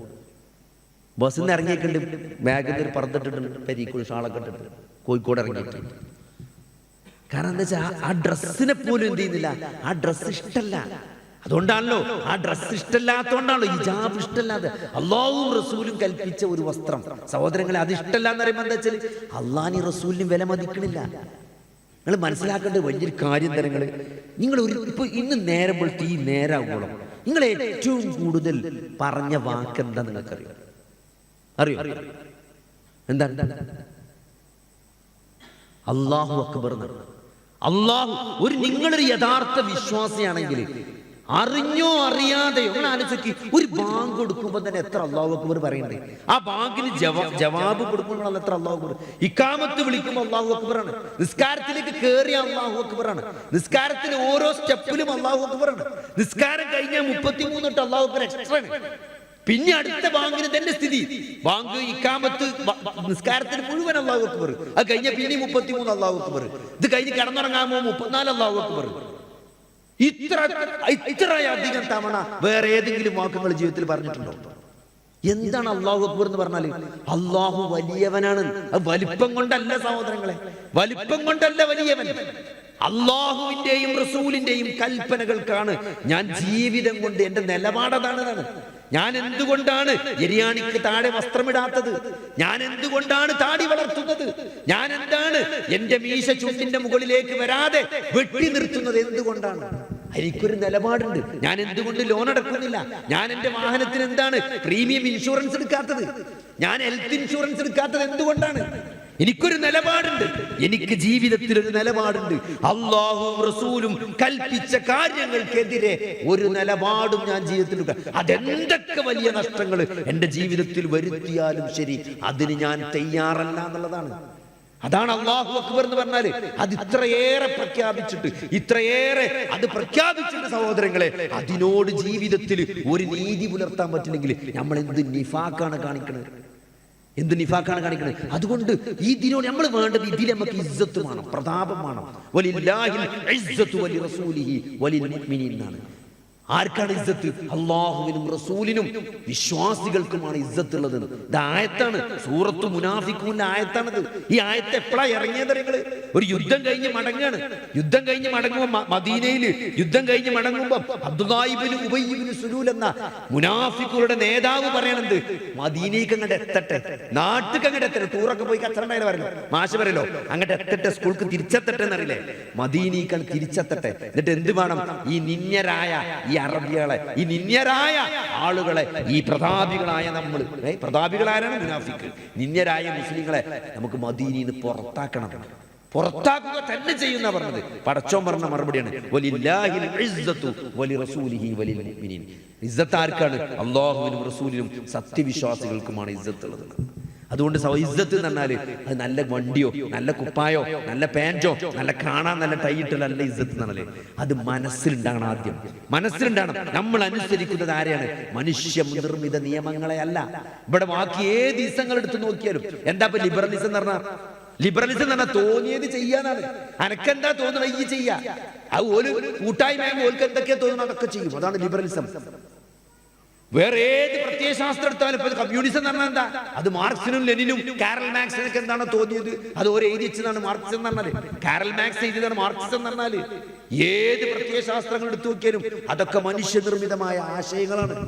പക്ഷെ നമ്മൾ ഫോളോ ചെയ്യുന്ന ആരാണ്? ഈ പ്രപഞ്ചത്തെ സൃഷ്ടിച്ച പ്രപഞ്ചനാഥനായ അല്ലാഹു ആകാശലോകത്ത് നിന്ന് ഇറക്കിയ സമാവിയായ നിയമങ്ങളാണ്. ആകാശത്ത് നിന്ന് വന്ന വഹിയാണ്. നമ്മൾ നിക്കാഹ് ചെയ്യുന്നത് അല്ലെ, നമ്മൾ നോമ്പ് നോൽക്കുന്നത്, നമ്മൾ പലിശ എടുക്കാത്തത് അല്ലെ, നമ്മൾ മാതാപിതാക്കളോട് കരുണ കാണിക്കുന്നത്, നമ്മൾ പാവപ്പെട്ടവനെ സഹായിക്കുന്നത്, നമ്മളിവിടെ ഡയാലിസിസ് സെന്റർക്കൊക്കെ പൈസ കൊടുക്കുന്നത് എന്തിനാണ്? ഇതൊക്കെ അല്ലാഹുവിന്റെ കൽപ്പനയാണ്. സക്കാത്ത് കൊടുക്കുന്നത്. അതുകൊണ്ട് നമ്മൾ ഇവിടെ ആരും മനുഷ്യനിർമ്മിത നിയമങ്ങളെ അല്ല നമ്മൾ അനുസരിക്കുന്നത്. ഈ പ്രപഞ്ചത്തിന്റെ സൃഷ്ടാവായ അല്ലാഹു പറഞ്ഞത് കൊണ്ടാണ് ഞാൻ ഇങ്ങനെ ആയത്. ആരെങ്കിലും പറഞ്ഞോണ്ടല്ല, ഓരൊക്കെ ആരെങ്കിലും പറഞ്ഞോണ്ട് ചെയ്യുന്നതാണ്. ഇവിടെ എന്താ ആൾക്കാർ തോന്നിയാസം കാട്ടുന്നത്? അത് ഓൽക്ക് തോന്നിയതാണ്. ഓൽക്കിപ്പോ തോന്നുന്നു ഇതാണ് നല്ലത്. ഇനി കുറച്ച് കഴിയുമ്പോൾ അതല്ല തോന്നും, അപ്പോൾ മാറ്റി ചിന്തിക്കും. സഹോദരങ്ങളെ, ഇവിടെ ഇതൊക്കെ പഠിപ്പിച്ചത് അല്ലാഹു സുബ്ഹാനഹു വ തആല. ആ അല്ലാഹു ഈ മതത്തിൽ എന്ത് ചെയ്തിട്ടില്ല? ഒരു പ്രയാസവും നിങ്ങൾക്ക് സൃഷ്ടിച്ചിട്ടില്ല. അതുകൊണ്ട് നമ്മൾ നല്ല ചേൽക്ക് നടക്കുമ്പോൾ ആൾക്കാർ പരിഹസിക്കും, ആൾക്കാർ കളിയാക്കും. എത്താപ്പോന്റെ കോലം, എത്താപ്പോന്റെ താടി, എത്താപ്പോന്റെ പാന്റ്, വെള്ളപ്പക്കൾ കൊടുത്ത് പാൻറ്റിട്ട് വന്ന മാറിയാണ് കളിയാക്കും സഹോദരങ്ങളെ. പക്ഷേ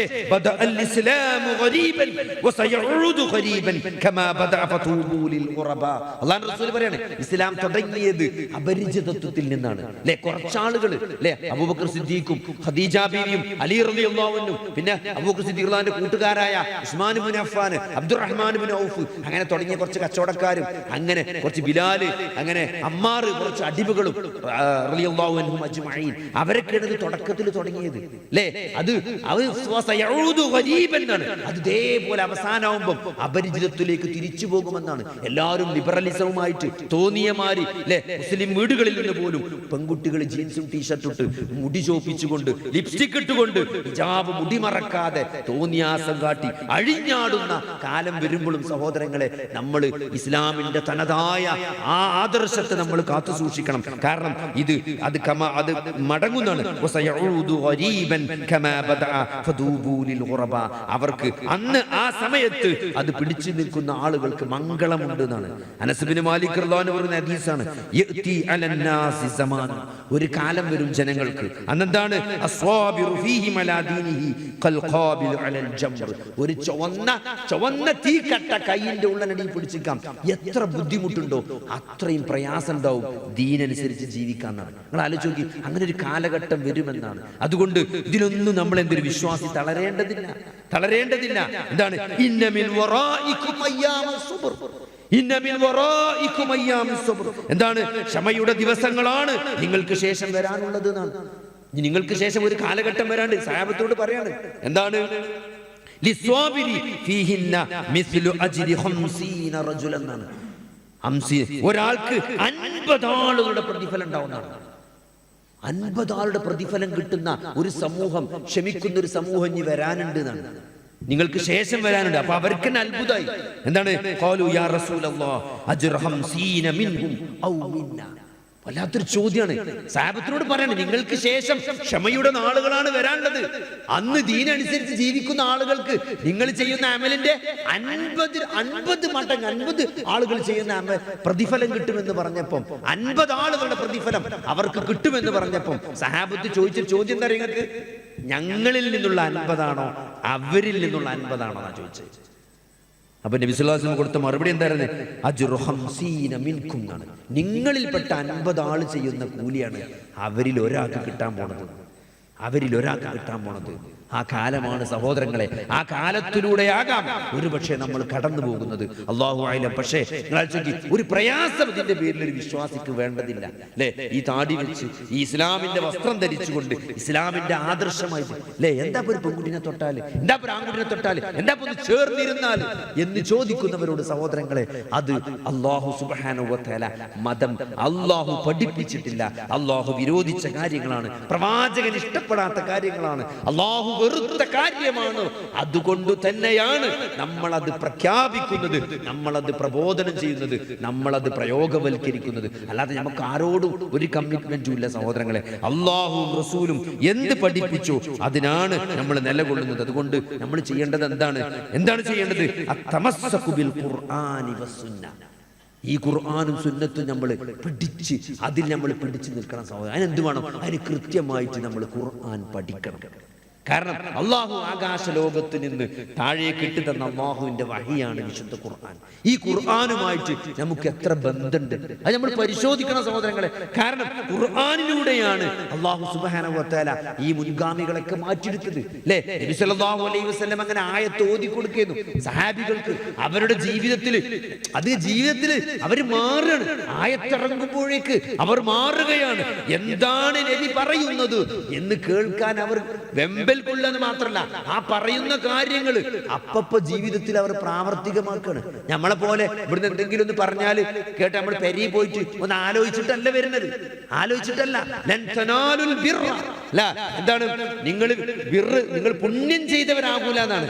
അള്ളാഹു ഇഷ്ടപ്പെട്ടത് അള്ളാഹുവിന്റെ മാർഗത്തിൽ ചെലവഴിക്കുന്നത് വരെ നിങ്ങൾക്ക് പുണ്യം നേടാനാകുകയില്ല എന്ന് ആയത്തിറങ്ങിയപ്പം ഓരോ സഹാബിമാര് തന്റെ ഏറ്റവും വില പിടിച്ച തോട്ടങ്ങൾ, മസ്ജിദ് നബവിയോട് ചേർന്ന് നിൽക്കുന്ന ഏറ്റവും വില പിടിച്ച തോട്ടം അള്ളാന്റെ റസൂലിനാണ് കൊടുക്കുകയാണ്. നിങ്ങൾ ആലോചിച്ച് നോക്കി, ഒരായത്തിറങ്ങുമ്പം ആ ആയത്തിനെ പ്രാവർത്തികമാക്കാണ്. ഇപ്പൊ കഴിഞ്ഞ പ്രാവശ്യം മദീനയിൽ പോയപ്പം അവിടെ താമസിക്കുന്ന ഒരാളുണ്ട്, കാലങ്ങളായിട്ട് മദീനയിൽ താമസിക്കണേ. അയാള് കാണിച്ചൊരു സ്ഥലം കാണിച്ചു. ഇവിടെ ഒരു കിണറുണ്ടായിരുന്നതാണ്. ഈ പറഞ്ഞ ഈ ബൈറൂഹാഹ് തോട്ടം നിന്ന സ്ഥലമാണ് അത്രയത്. ആ സ്ഥലത്തിൽ കിണറുണ്ടായിരുന്ന അടയാളപ്പെടുത്തിയിട്ടുണ്ട്. ഇവിടെ ഒരു കിണറുണ്ടായിരുന്നു ആ ബൈറൂഹാഹ് തോട്ടത്തിൽ. ആ തോട്ടം ആ സഹാബി കൊടുത്തതാണ് നബിക്ക്. ഏത്? ഈ ആയത്തിറങ്ങിയപ്പം. എത്രത്തെ ആയത്ത് നമ്മൾ ഓതി സഹോദരങ്ങളെ, നമുക്ക് എന്തെങ്കിലും ഒരു മാറ്റം ജീവിതത്തിൽ ഉണ്ടായോ? നമ്മൾ ലൻതനാലി എത്രട്ട് ഓതിക്കുന്നത് അല്ലേ? ഓരോ റമദാനിലും ഒരിട്ടെങ്കിലും ചുരുങ്ങിയത് ഓതിയിട്ടുണ്ടാവും അല്ലേ? ലൻതനാലുൽ ബിർറ എന്നുള്ള ആയത്ത് നമ്മൾ എത്രട്ട് ഓതി. പക്ഷെ ആ സഹാബി ഓതിയപ്പം ഏറ്റവും വില പിടിപ്പുള്ള തോട്ടാണ് പള്ളിക്കാണ് കൊണ്ടുപോയി കൊടുത്തത്. എന്തിന്? നിങ്ങൾ ഇഷ്ടപ്പെട്ടത് അള്ളാഹുവിന്റെ മാർഗത്തിൽ ചെലവഴിക്കാത്ത കാലത്തോളം നിങ്ങൾക്ക് പുണ്യം നേടാനാകൂല. നിങ്ങൾ പുണ്യം നേടണോ? അള്ളാന്റെ മാർഗത്തിൽ ഇഷ്ടപ്പെട്ടത് ചെലവഴിക്കണം എന്നാണ്. ആർക്കും വേണ്ടാത്ത, അവിടുത്തെ പട്ടയല്ലാത്ത, ആർക്കും വേണ്ടാത്ത, വിറ്റാ പോകാത്ത സ്ഥലം പള്ളിക്ക് വഫയ്യല്ല, ഡയാലിസ് സെന്ററിന് കൊടുക്കലല്ല. ഇന്നെ കൊണ്ട് എന്തായാലും വിൽക്കാൻ കഴിയില്ല, നിങ്ങളുമാണ് വിറ്റ് നോക്കി എന്നിട്ട് കൊടുക്കുക. അതാണ് ഇന്നത്തെ കൊടുക്കൽ. അങ്ങനല്ല. നല്ല കണ്ണായ സ്ഥലത്ത് നല്ല വില പറഞ്ഞിരിക്കണ മുതലാ ഫ്രീ ആയിട്ട് കൊടുത്ത് ഉമറുല്ലാവിന്റെ ചരിത്രത്തിൽ കാണാൻ പറ്റും. ഉമറുല്ലാവിന്റെ അസർ ജമാഅത്ത് ഒരിക്കൽ മിസ്സായി. തന്റെ തോട്ടത്തിൽ പണിയിൽ വ്യാപൃതനായിക്കൊണ്ട് അതിന്റെ സങ്കടം തീർത്ത എങ്ങനെയാ നിങ്ങള് ആ തോട്ടം നബിക്കണം കൊണ്ടേ കൊടുത്തു. എന്റെ അസർ നിസ്കാരം ജമാഅത്ത് മിസ്സാകാൻ കാരണം ഈ തോട്ടായതുകൊണ്ട് നബി എന്ന് എടുത്തോളി അറിയാം. നമുക്ക് പറ്റുമോ? എത്ര ദിവസം ബാങ്ക് കൊടുത്തിട്ട് ഷോപ്പിൽ നിന്ന് ഇറങ്ങാൻ പറ്റിയിട്ടില്ല സഹോദരങ്ങളെ. എത്ര നമസ്കാരങ്ങൾ നമ്മുടെ ജീവിതത്തിൽ ജമാഅത്ത് നമുക്ക് പല കാരണങ്ങൾ കൊണ്ട്, ദുനിയാവിന്റെ കാരണങ്ങൾ കൊണ്ട് നഷ്ടപ്പെട്ടു. പാടില്ല സഹോദരങ്ങളെ. അല്ലാഹു അക്ബർ ജീവിതത്തിൽ ഏറ്റവും കൂടുതൽ തവണ നമ്മൾ പ്രഖ്യാപിക്കുന്നുണ്ടെങ്കിൽ അത് ജീവിതത്തിലെ നിലപാടായിരിക്കണം. അല്ലെ? അത് ജീവിതത്തിൽ നിലപാടായിരിക്കണം. കുട്ടികൾക്ക് വസ്ത്രം എടുത്തെടുക്കുമോ, ഇല്ല മോളെ അങ്ങനത്തെ വസ്ത്രം എടുക്കാൻ പറ്റൂല എന്നവരെ ബോധ്യപ്പെടുത്തണം. നമ്മൾ വെറുതെ വടിയെടുത്തിറങ്ങലല്ല, അവരെ ബോധ്യപ്പെടുത്താൻ നമുക്ക് പറ്റണം. ഇത് ഇസ്ലാമിന്റെ വസ്ത്രമല്ല, ഈ ജീൻസും ടീഷർട്ടും നമുക്ക് തരാൻ പറ്റൂല. ഇതിട്ടിട്ട് ഈ പെരയിന്ന് പുറത്തേക്ക് ഇറങ്ങാൻ പറ്റും, ചിട്ട് ഇതിൽ അല്ല പൂതി തീർക്കാം, ഇതിലിട്ട് നടന്നോന്നല്ലാതെ ഈ പെരന്റെ അപ്പുറത്തേക്ക് മിറ്റത്തേക്ക് പോലും ഇറങ്ങാൻ പറ്റൂല എന്ന് നമുക്ക് നിലപാടെടുക്കാൻ സാധിക്കണം. അത് മക്കളോടുള്ള സ്നേഹം കൊണ്ട് അങ്ങനെ പറയാതിരിക്കാൻ കഴിയരുത്. ഇപ്പൊ എന്താ നമ്മുടെ നാട്ടിൽ പറ്റിയത്, പെൺകുട്ടികളൊക്കെ ആൺകുട്ടികളെക്കാൾ നന്നായി പഠിക്കണ്ടെന്നല്ല, അതുകൊണ്ട് വാപ്പാർക്കൊക്കെ പെൺകുട്ടികളുടെ പ്രത്യേക സ്നേഹ. ഓൾ പഠിച്ചിന കുട്ടിയാണ്, ഓക്കെ എല്ലാത്തിലും A+, മറ്റോ തെണ്ടി തിരിഞ്ഞ് നടക്കുക, ഇവക്ക് എല്ലാത്തിലും A+. അതുകൊണ്ട് ഓളോടൊരു പ്രത്യേക ഒരു സ്നേഹ.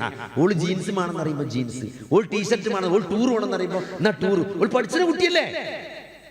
അങ്ങനെ പഠിച്ച് വല്ലാത്ത പഠിപ്പായി ഇപ്പോ സഹോദരങ്ങളെ. പിന്നെ കൺട്രോൾ ചെയ്യാൻ പറ്റാതെ പിന്നെ നിങ്ങൾ വിളിച്ചു പറയോ, ഒരു നാൾ വിളിച്ചിട്ട് പറയാണ് മോള് കല്യാണത്തിന് സമ്മതിക്കില്ല, ഡോക്ടർ നിങ്ങളൊന്ന് കൗൺസിൽ ചെയ്യോ. ഞാൻ എന്ത് കൗൺസിൽ ചെയ്യാൻ, ഓക്ക് കല്യാണം വേണ്ടാത്തിന്. എന്തുകൊണ്ടാ സഹോദരങ്ങളെ? ജീവിതത്തിൽ അങ്ങനെ ഒരു നിലപാട് വന്നു. പഠിക്കണം, നന്നാകണം, കോഴ്സ് വേണം, ജോലി വേണം എന്നൊക്കെ അങ്ങനെ കുറെ 1000 വട്ടം പറഞ്ഞാണ്ട് പിന്നെ അവസാനം പിന്നെ ഇതൊന്നും ഇല്ലാതെ വീണിട്ടെന്ന് പറഞ്ഞാൽ നടക്കുമോ? ആ പറയുന്നോടത്ത് നമ്മൾ നോക്കും, ഒക്കെ വേണം. പക്ഷേ ഓല ചെയ്യേണ്ട കാര്യങ്ങൾ അത് ആ സമയത്ത് നമ്മൾ ചെയ്തിടണം. നമ്മളെന്താ അറിയോ, വല്ലാതെ പൂതി എപ്പിച്ചിരുന്നു. പഠിച്ചിനൊന്നും കുഴപ്പമില്ല, എത്രയും പഠിച്ചോട്ടെ, എത്ര വലിയ ആളായിക്കോട്ടെ. പക്ഷെ എന്താ അറിയോ, അതിനും വേണ്ടി ബാക്കിയെല്ലാം കളഞ്ഞുകൊണ്ട് ദീനില്ലാത്തൊരവസ്ഥയിലേക്ക് എത്തിപ്പെടുന്ന ഒരു സാഹചര്യം വരെ നമ്മൾ ഡേഞ്ചറാണ്. ഇപ്പൊ ഇന്ന് എന്താ നിങ്ങൾ എല്ലാവർക്കും A+ ആണ്, എല്ലാം ആഗോളം എടുക്കാൻ വേണ്ടിയുള്ള A+ ആണ് നമ്മുടെ നാട്ടിൽ. എന്നിട്ട് അപ്പൊ ആൾക്കാർ വിചാരിക്കുന്നത് ഈ പാവപ്പെട്ട ഈ ഓട്ടോറിക്ഷക്കാരും അതേപോലെ ഈ ദിവസക്കൂലി കൊണ്ട് ജീവിതത്തിൽ പഠിക്കാൻ കഴിയാതെ, ജീവിതത്തിന്റെ സാഹചര്യം കൊണ്ട് പഠിക്കാതെ പോയ കുറെ ആൾക്കാരുണ്ട്. ഓൽക്കൊന്ന് പഠിക്കാൻ സത്യത്തിൽ പൂതില്ലായിട്ടല്ല, പങ്ങളെ കെട്ടിച്ചാം പിന്നെ പേരല്ല, അങ്ങനെ സാഹചര്യം കൊണ്ട് സമ്മർദ്ദം കൊണ്ടും പഠിത്തമൊക്കെ ഒഴിവാക്കി പണിക്ക് ചെറുപ്പത്തിലേ ഇറങ്ങിയ ആൾക്കാർ ബാപ്പാരായിട്ടുണ്ട്. ഇപ്പോ ഓലെ കുട്ടികൾ പഠിച്ചുമ്പോൾ ഓൽക്ക് ഭയങ്കര വിഷമാണ്, എന്റെ കുട്ടി പഠിച്ചിട്ടുണ്ടല്ലോ എന്നുള്ള സന്തോഷമാണ്. അതുകൊണ്ട് നമ്മളെ സിലബസിൽ എന്താ പറയുക, കേരള സിലബസിൽ വാരിക്കോരി മാർക്ക് കൊടുക്കുക. അപ്പോ കുട്ടികൾ വിചാരിച്ചത് എന്താ അറിയോ, ബാപ്പാര് വിചാരിച്ചത് ഭയങ്കര പഠിപ്പാണ് നമ്മളെന്നാണ്. എല്ലാം A+ കിട്ടുമ്പോൾ ഭയങ്കര പഠിത്താണ് കുട്ടിന്നാണ് ബാപ്പ വിചാരിച്ചത്. എന്നിട്ട് എന്താ വെച്ചാൽ +2 സയൻസ് എടുക്കും, എൻട്രൻസ് കോച്ചിങ്ങിന് കൊണ്ടുപോയി ചേർത്തു ഡോക്ടറാക്കാൻ. 3 വട്ടം 4 വട്ടം എഴുതിയാലും കിട്ടൂല. എന്നിട്ട് കുടുങ്ങാണ് ആൾക്കാർ. ഇപ്പൊ ഒരാൾ വന്നിട്ട് ചോദിക്കാണ്, 3 വട്ടം എൻട്രൻസ് എഴുതി കിട്ടിയിട്ടില്ല, ഇപ്പോഴും അതിനും കല്യാണത്തിന് സമ്മതിക്കണില്ല, വേറൊരു കോഴ്സിന് ഇനിയോള് പഠിച്ചണം എന്നാ, റിപ്പീറ്റ് ചെയ്യണം എന്നാ പറയണത്. നിങ്ങളൊന്ന് കൗൺസിൽ ചെയ്യൂ. മനുഷ്യന്മാർ കുടുങ്ങിക്കാണ്. നിങ്ങൾ വെറുതെ പറയല്ല, നിങ്ങൾ പുറത്തിറങ്ങി നോക്കി A+ കിട്ടിയ പെരിയിലൊക്കെ പണ്ടത്തെ പോസ്റ്ററും ഇതൊക്കെ പെരിയുണ്ടാവും. എന്നിട്ട് ഇപ്പത്തെ അവസ്ഥ 3ഉം 4ഉം വട്ടം എൻട്രൻസ് എഴുതി കിട്ടാതെ എന്നാ പിന്നെ വേറെ കോഴ്സിന് പോല. എന്നിട്ട് പറഞ്ഞെന്താ, എന്റെ ഇപ്പം പഠിച്ചോലും ഇപ്പൊ MBBS 3ആം കൊല്ലായി, ഇന്നെ പൈസ കൊടുത്ത് ചേർത്ത് തരുമോ, വേറെ സാധു എന്ന് പറഞ്ഞ. ഇപ്പൊ മോള് പറയണ എന്താ വെച്ചാല് പുതിയ അനുഭവമാണ്. ഇപ്പൊ എന്താ പറയണ നിങ്ങള്, മോള് പറയാണ് എന്തായാലും വാപ്പ എന്നെ കെട്ടിച്ചണല്ലോ, എന്നെ കെട്ടിച്ചണം, എന്തായാലും എന്നെ കെട്ടിച്ചും വെച്ച് കുറച്ച് സ്വർണം തരുമല്ലോ, അത് ഞാൻ തരണമെന്ന് വിചാരിച്ചു. ആ സ്വർണ്ണപ്പം തന്നെ തന്നാളി, ആ കാശ് കൊണ്ട് എന്നെ സീറ്റ് ചേർത്താളി. ഏത് കുട്ടി പറയാണ്, നിങ്ങൾ ഇച്ചി തരാന്ന് വിചാരിച്ചൊരു സ്വർണ്ണം ഉണ്ടല്ലോ, ആ സ്വർണ്ണപ്പം തന്നെ പൈസ ആക്കി തരിക, ഇന്നൊരു കോഴ്സിന് ചേർക്കുക. അപ്പൊ ഞാൻ കെട്ടിച്ചുമ്പോഴോ അപ്പൊ ചൊന്നും വേണ്ട വാപ്പാണ്. അതിപ്പോ എങ്ങനെ നടക്കുമോ? കാരണം ഒരു കോഴ്സിന് ചേർത്താ പിന്നെ ആ പൈസക്ക് പോകില്ല, പിന്നെ അതിന്റെ അപ്പുറമുള്ള പൈസ കൊടുക്കേണ്ടി വരും. കാരണം ഒന്ന് പ്രീ ഡിഗ്രി കെട്ടിച്ചുമ്പോൾ മാറിയല്ല ഡോക്ടറായി കെട്ടിച്ചുമ്പോ പിന്നെ ആ സ്റ്റാറ്റസിനാ കെട്ടിച്ചേണ്ടി വരാ. അപ്പൊ ചെലവ് കൂടുക ചെയ്യാം. നമ്മുടെ നാട്ടിലെ നടപ്പാ ഞാൻ പറഞ്ഞിട്ടോ. സംഭവം ഇപ്പൊ പെണ്ണുങ്ങൾക്ക് ചാൻസ് കൂടുതലാണ് ഇപ്പൊ കുത്തിക്കൊണ്ടോ, കാരണം ആർക്കും പെണ്ണ് കിട്ടാനില്ലാത്ത അവസ്ഥ. കഴിഞ്ഞ ദിവസം ഒരു സഹോദരി പറഞ്ഞാണ്, പെണ്ണ് കാണാൻ പോയിട്ട് എന്താണ് മുട്ടായി ഇങ്ങോട്ട് തന്നെ കൊണ്ടുവന്നിരുന്നത്. അതായത് 2 വട്ടം മുട്ടായി കൊടുക്കാൻ പറ്റാതെ പിന്നെ ഓന്റെ ക്രൈറ്റീരിയ ഒക്കെ കുറച്ചു, ദറജൊക്കെ കുറച്ചു. ഇനി കറുത്താലും കുഴപ്പമില്ല, ചൊർക്കില്ലെങ്കിലും കുഴപ്പമില്ല, പെണ്ണായാ മതി എന്ന് പറഞ്ഞിട്ട് പോയതാ പെണ്ണ് കാണാന്. അപ്പോ മുട്ടായി വാങ്ങിയില്ലത്രേ. അപ്പൊ എന്താ സംഭവം, ഇപ്പം പറഞ്ഞോളൂ ജീൻസ് ഇടാൻ പറ്റൂല, ആകെ ഓനൊരു ഡിമാൻഡേ ഉള്ളൂ, ജീൻസ് ഇടാൻ പറ്റും, ജീൻസും തട്ടുവിട്ട് പുറത്തിറങ്ങരുത്, ബാക്കി എന്തും മണലാണ്. നിങ്ങൾ മുട്ടായി കൊണ്ടേ കൂടി ഇറങ്ങി. എന്നിട്ട് മുട്ടായി കെട്ടിപ്പിടിച്ച് സാധു പെരി നൊളൊളിച്ചെന്ന് പറഞ്ഞത്.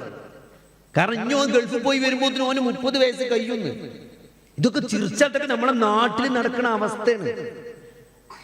എല്ലാരും കൂടി പഠിച്ചണ്ടെന്നല്ല, പക്ഷെ എന്താ അറിയോ, ഈ മതബോധം എന്നൊരു സാധനം ഉണ്ട്, അത് നഷ്ടപ്പെടാൻ പാടില്ല. അപ്പൊ ഇതിങ്ങനെ ഞാൻ അങ്ങനെ നോക്കുമ്പോൾ എനിക്ക് തോന്നിയൊരു കാര്യമാണ്, എന്താ ഇപ്പൊ ഇങ്ങനെ സംഭവിച്ചത്? കാരണം വാപ്പാർക്ക് എല്ലാവർക്കും ഇതിൽ പങ്കുണ്ട്. അപ്പൊ എന്താ ചെയ്യും, ഈ പെൺകുട്ടികളോട് പഠിച്ചപ്പോ എന്താ വെച്ചാല് വാപ്പാർക്കൊക്കെ സ്നേഹം കൂടി.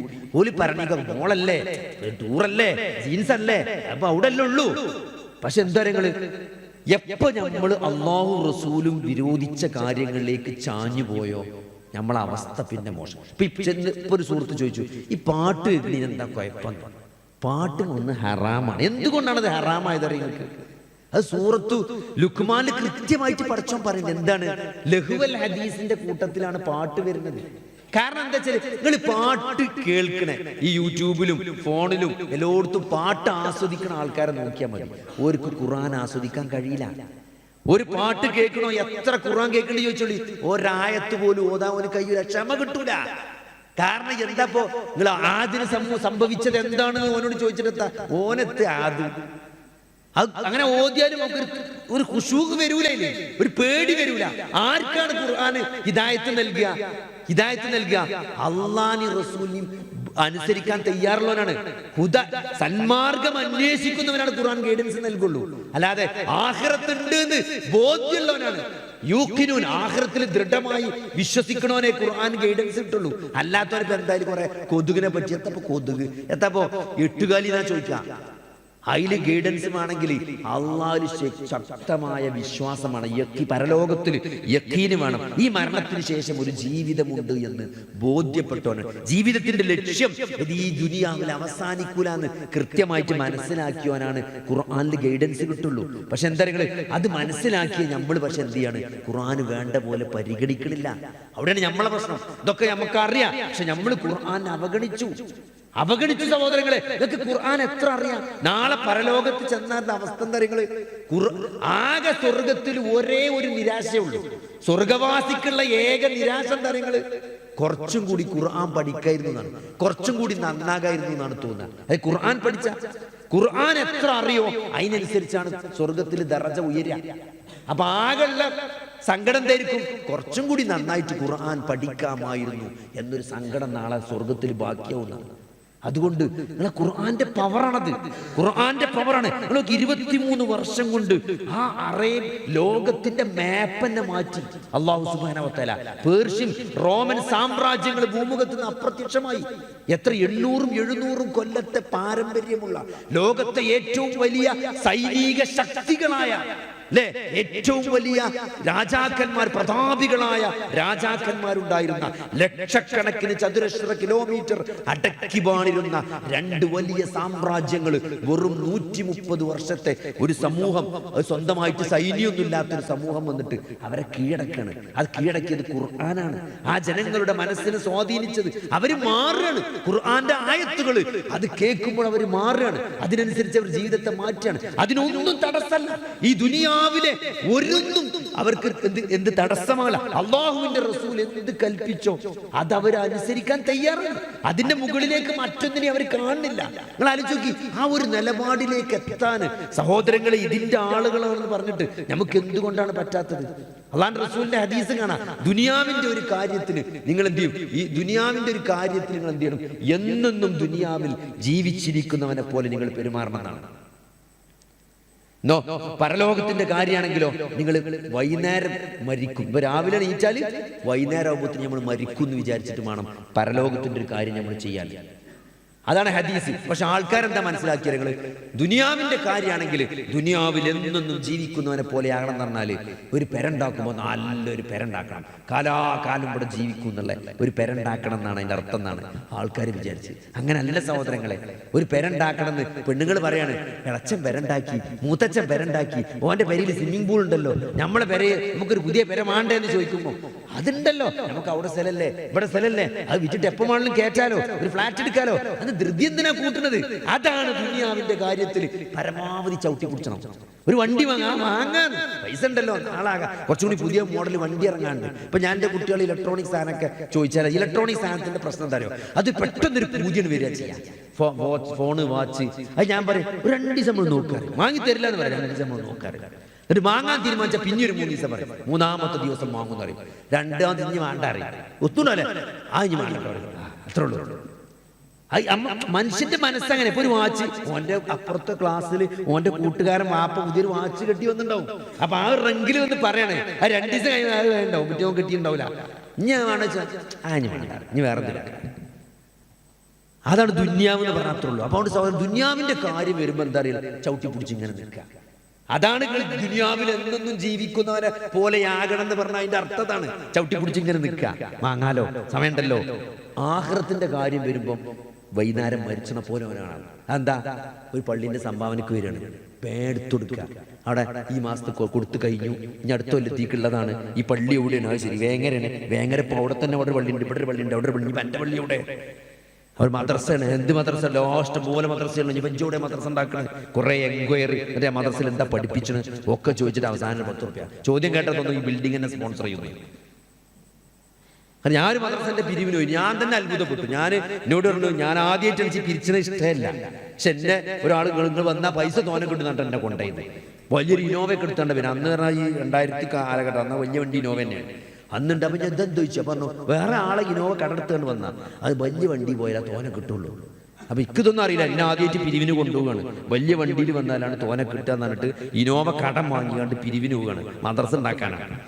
അപ്പോൾ വലിയൊരു പേരൻ്റെ മുമ്പിൽ നിർത്തി. കാരണം ഇവിടെ വലിയൊരു പൈസക്കാരുണ്ട്, നമ്മൾക്ക് പോയി വെക്കുക. അങ്ങനെ ഇതൊന്നുമില്ല, നമ്മളോട് അങ്ങനെ ഇതൊന്നും ഇല്ലാത്തതാണ്. അപ്പം അവിടെ കയറി മുട്ടി വെക്കുക എന്നാണ്. അങ്ങനെ ബെല്ലടിച്ചപ്പോൾ ഒരു പെണ്ണ് പുറത്ത് വന്നു, ഒരു സർവൻ്റെ വേലക്കാരിയെ തോന്നുന്നു. എന്നിട്ട് പറഞ്ഞു, ആളുണ്ട്, ആൾ ഉള്ളിലെ റൂമിലാണ്. വലിയൊരു ഇതാണ്, ഒരു കൊട്ടാരം പോലത്തെ വീടാണ്. ഉള്ളും പുറമൊന്നും നമുക്കറിയില്ല, ഉള്ളിൽ ആളുണ്ട് എന്നാണ്. അങ്ങനെ 10 നമ്മൾ വർത്താനം പറഞ്ഞു, നമ്മൾ വർത്താനം പറഞ്ഞ് നിൽക്കുക. അപ്പോൾ ആളൊന്നും വരുന്നതാണല്ലോ. അപ്പോൾ പെണ്ണ് പിന്നെയും വന്നു. എന്നിട്ട് ചോദിച്ചു, അല്ല ഉപരി വന്നില്ല ചോദിച്ചു. അല്ല വന്നിട്ടില്ലായിരുന്നു. ഞാൻ പോയി പറഞ്ഞല്ലോ വരേക്കാരം. അങ്ങനെ കുറച്ച് കഴിഞ്ഞപ്പോൾ വന്നു, ഉള്ളിലേക്ക് ഇരുത്തി. അപ്പോൾ ആദ്യം തന്നെ ഇനി മറ്റേ വന്നാൾ വന്നേക്കുന്നത് അത് ഡോക്ടർ മമ്മൂട്ടി നിങ്ങളൊക്കെ അറിയുണ്ടാവും. അപ്പോൾ ആദ്യം എന്നെ പരിചയപ്പെടുത്താം. അപ്പോൾ ഞങ്ങളെന്താ ആവശ്യം? മദ്രസ ഉണ്ടാക്കാൻ വന്നു. അപ്പോൾ ഉപരി ചോദിച്ചു, ആദ്യത്തെ ചോദ്യം എന്താ? അല്ല മദ്രസയൊക്കെ ഇവിടെ ഇഷ്ടം പോലെ ഉണ്ടല്ലോ അല്ലേ, എന്താ നിങ്ങളൊരു മദ്രസന്റെ പ്രത്യേകത വെച്ചു? ഞങ്ങളെ മദ്രസന്റെ പ്രത്യേകത എന്താ വെച്ചാൽ, നിങ്ങളെ കുട്ടിനെ ഏത് സ്കൂളിലും പഠിപ്പിച്ചാൽ, ഞങ്ങളെ മദ്രസന്റെ പ്രത്യേകത നിങ്ങളെ കുട്ടിനെ ഏത് സ്കൂളും, നിങ്ങൾ ക്രിസ്ത്യൻ സ്കൂളിൽ കൊണ്ടുപോയി. ആൾക്കാരുടെ പ്രശ്നം എന്താ വെച്ചാൽ, ഈ മദ്രസ നോക്കിക്കാണ്ട് സ്കൂളിൽ ചേർത്തുമ്പോൾ സ്കൂൾ മോശമാകുക. ഈ വലിയ പഠിപ്പില്ല ആൾക്കാരതാ ചിന്തിക്കുക, ക്രിസ്ത്യൻ സ്കൂളിലല്ല അത്ര ഉസാറ് മറ്റേ സ്കൂളിലൊന്നും ഉണ്ടാവില്ല, പക്ഷേ മദ്രസ ഇല്ലാത്തതുകൊണ്ട് അങ്ങോട്ട് ചേർത്താനും വെച്ചാൽ നിങ്ങൾ ഏത് സ്കൂളിൽ കൊണ്ടുപോയി നിങ്ങളെ കുട്ടിനെ പഠിപ്പിച്ചോളി. പക്ഷെ ഞായറാഴ്ച നിങ്ങളെ കുട്ടിനെ ഞങ്ങൾക്ക് തരണം, ബാക്കി ഞങ്ങൾ ശരിയാക്കും. അപ്പോൾ ഇവിടെ മദ്രസ വരുന്ന ചോദിച്ചു, സ്ഥലം പറഞ്ഞു 5 ലക്ഷം റുപ്യ ചെക്ക് ചെയ്തു. അങ്ങനെ ചോദ്യം ചെയ്യണവരുണ്ട്. അപ്പോൾ ഇതങ്ങനല്ല, ഇതിങ്ങനെ ഒക്കെ ചോദിച്ച അവസാനം 10 റുപ്യ. അപ്പൊ അതുകൊണ്ട് സഹോദരങ്ങളെ, നമ്മൾ കൃത്യമായിട്ട് എന്ത് ചെയ്യണം? അള്ളാഹുവിൻ്റെ മാർഗത്തിൽ നമ്മൾ കൃത്യമായിട്ട് പരിശ്രമിക്കണം. അതുകൊണ്ട് ഈ ദീന് നമ്മൾ കൃത്യമായിട്ട്, ഇതിന് നമ്മളൊരു നിലയും വിലയുണ്ട്. ഇത് അള്ളാഹു ആകാശലോകത്തിന് നിറക്കിയതാണ്. ഇതിൽ നമ്മൾ ഒരു പ്രയാസം ഈ മതത്തിന്റെ പേരിൽ നമ്മൾ അനുഭവിച്ചു അള്ളാഹുവിന്റെ പ്രതിഫലം നിങ്ങൾ ആലോചിക്കി. 50 സഹാബിമാരുടെ അമലിന്റെ പ്രതിഫലം നമുക്ക് തരുമെന്ന് പറയുമ്പോൾ എത്രയാണ്? സഹാബത്തന്നെ ചോദിക്കണേ. ഇനി വരുന്ന തലമുറക്ക് ഒരു കുറച്ച് ആൾക്കാർ വരാണ്ട്, ഇനി ക്ഷമയുടെ നാളുകളാണ് വരാണെന്നാണ് നബി പറഞ്ഞത്. ക്ഷമയുടെ നാളുകൾ, ആ ക്ഷമയുടെ നാളുകളിൽ വരുന്ന ആളുകൾക്ക് 50 ആളുടെ പ്രതിഫലം ഉണ്ടാവുന്നതാണ്. അപ്പൊ സഹാബത്ത് ചോദിക്കാണ്, ഞങ്ങളിൽ നിന്നുള്ള 50 ആണോ അവരിൽ നിന്നുള്ള 50 ആണോ? അപ്പൊ നിങ്ങളിൽ നിന്നുള്ള 50 ആളുടെ പ്രതിഫലം എന്നാണ്. അതുകൊണ്ട് ഇത് നമ്മൾ പറയണം, ഇത് നമ്മളെ ബാധ്യത. നമ്മളെ കുന്തും ഖൈറ ഉമ്മ എന്ന് പറഞ്ഞത് എന്തുകൊണ്ടാണ്? നിങ്ങൾ നന്മ കൽപ്പിക്കുന്നവരായതുകൊണ്ടാണ്, നിങ്ങൾ തിന്മ വിരോധിക്കുന്നവരായതുകൊണ്ടാണ്. അതുകൊണ്ട് അതിലൊരു പേടി. നമ്മൾ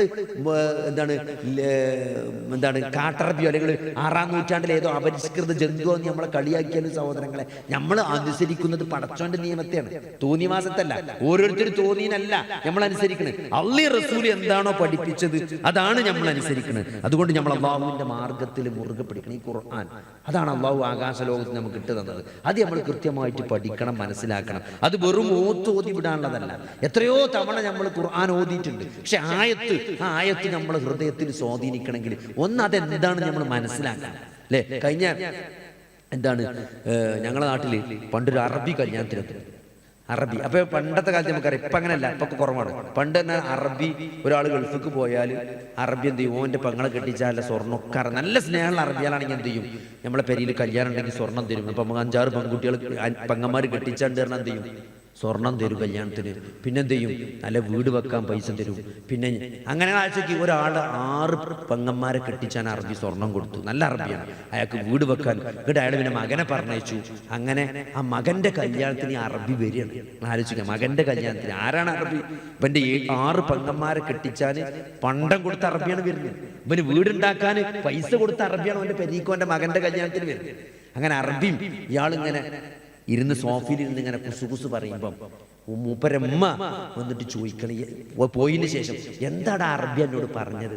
കാരണം അമ്മക്ക് അത്രയും സ്നേഹമുണ്ട്. ആ അമ്മാന്റെ 6 പെൺകുട്ടികളെ കെട്ടിച്ചാലുള്ള സ്വർണം കൊടുത്ത് ഈ അറബിയാണ്. അപ്പൊ ഉമ്മാക്ക് അത്രയും സ്നേഹമുണ്ട് ഈ അറബിനോട്. എന്നിട്ട് ഇമ്മ ചോദിക്കാണ്, എന്താ മോനെ അറബി എന്നോട് പറഞ്ഞത്? അതെന്താ ആ സ്നേഹ കിറുവന്റെ അടയാളാണ്. അറബി എന്താ പറഞ്ഞത് എന്ന് അറിയാനുള്ള ആഗ്രഹം. ഈ പ്രപഞ്ചത്തെ സൃഷ്ടിച്ച ജഗന്നിയന്താവായ പടച്ചോന് സഹോദരങ്ങളെ, അവിടെ പടച്ചോന്റെ കലാമാണ് ഖുർആൻ, പടച്ചോന്റെ സംസാരാണ് ഖുർആൻ. അത് കേൾക്കാനും മനസ്സിലാക്കാനും നമുക്ക് ആഗ്രഹമില്ല എന്ന് പറയുമ്പോൾ അത് നമ്മളെ കേടന്നല്ലേ. നമ്മൾ മനസ്സിലാക്കിയില്ല, നമ്മളത് അറിയാൻ ശ്രമിക്കണില്ല. അതിന്റെ മഹത്വം, അതിന്റെ വെളിയും, അതിന്റെ ഗാംഭീര്യം അതൊക്കെ അറിയുന്ന ഒരു ദിവസം വരും. അതൊക്കെ അറിയുന്ന ഒരു ദിവസം വരും. മേലെ മണ്ണ് മൂടുമ്പോ സഹോദരങ്ങളെ, കർമ്മങ്ങൾ ചെയ്യാൻ ഒരവസരമില്ലാതെ ഖബറിൽ ലോക്കായി കിടക്കും. ഖബറിൽ ലോക്കായി കിടക്കാണ്. ഖബർ എന്ന് പറഞ്ഞാൽ വലിയ ലോക്കാണ്. മഹാനായ ഉസ്മാൻ ഇബ്നു അഫ്ഫാൻ ഖബർ കാണുമ്പോ കരഞ്ഞിരുന്നു. ഖബറിനെ പറ്റി കേട്ടാൽ അദ്ദേഹത്തിന്റെ കണ്ണീരിങ്ങനെ ഉറ്റിട്ട് താടി രോമങ്ങളിലൂടെ വീഴുമെന്ന് ഹദീസിൽ കാണാൻ പറ്റും. സഹാബത്ത് ചോദിച്ചതാണ്, എന്താണ് ഉസ്മാൻ, നരകത്തെ പറ്റി അല്ലാഹുവിന്റെ റസൂൽ പറയുമ്പോഴും പോലും ഇല്ലാത്ത കരച്ചിലും കണ്ണുനീരും, ഖബർ കാണുമ്പോഴും ഖബറിനെ പറ്റി പറയുമ്പോഴും എന്താണ് നിങ്ങൾ ഇങ്ങനെ കരയുന്നത് എന്ന് മഹാനായ ഉസ്മാൻ ഇബ്നു അഫ്ഫാനോട് സഹാബത്ത് ചോദിക്കുന്നുണ്ട്. അതിന് പറഞ്ഞ മറുപടി എന്താരോ, അല്ലാഹുവിന്റെ റസൂൽ പറയുന്നത് ഞാൻ കേട്ടിട്ടുണ്ട്. എന്താണ്? ഖബർ എന്ന് പറഞ്ഞാൽ പരലോകത്തെ ആദ്യത്തെ വീടാണ്. ആദ്യത്തെ വീടാണ്. അവിടെ ഒരാള് രക്ഷപ്പെട്ടാല് അവിടുന്ന് അങ്ങോട്ടൊക്കെ എളുപ്പമായിരിക്കുന്നതാണ്. അവിടെ ഒരാൾ കുടുങ്ങിയാല് അങ്ങോട്ടൊക്കെ കട്ടപ്പോക, അതിന്റെ അപ്പുറത്തേക്ക് കട്ടപ്പോകയാണ്. അതുകൊണ്ടാണ് ഞാൻ കരയണെന്നാണ്. അപ്പൊ നിങ്ങൾക്ക് ഖബർ എന്ന് പറഞ്ഞാൽ ലോക്കാണ്. ഒന്നും ചെയ്യാനില്ല, പിന്നെ കർമ്മങ്ങൾ ഒരു നിസ്കരിച്ചാൻ പറ്റൂല, ഒരു സുബ്ഹാനല്ലാഹ് ചെയ്യാൻ പറ്റില്ല. ഇനി വിചാരണ മാത്രമേ ബാക്കിയുള്ളൂ.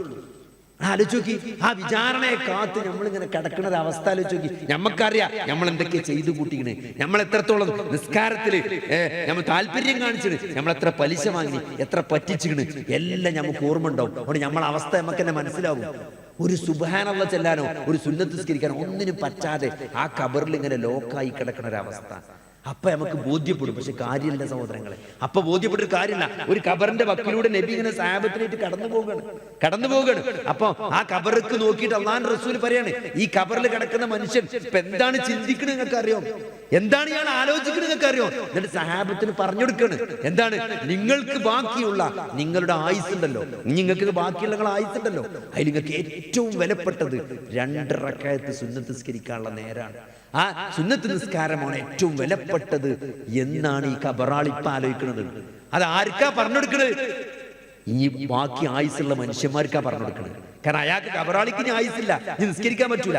2 റക്അത്ത് സുന്നത്ത് പറഞ്ഞാൽ എത്ര സമയം എടുക്കും? ഇങ്ങനെ നിങ്ങൾ ഒന്നുണ്ടാക്കി കയറുമ്പോൾ ഇഖാമത്തിന് ടൈം നോക്കൂ, ഒരു 1.5 മിനിറ്റ് ഒക്കെ ഉണ്ടെങ്കിൽ നമ്മൾ നിസ്കരിച്ചു. കാരണം നമുക്കറിയാം 1.5 മിനിറ്റ് കൊണ്ട് 2 റക്അത്ത് നിസ്കരിച്ചാൽ അറിയാം.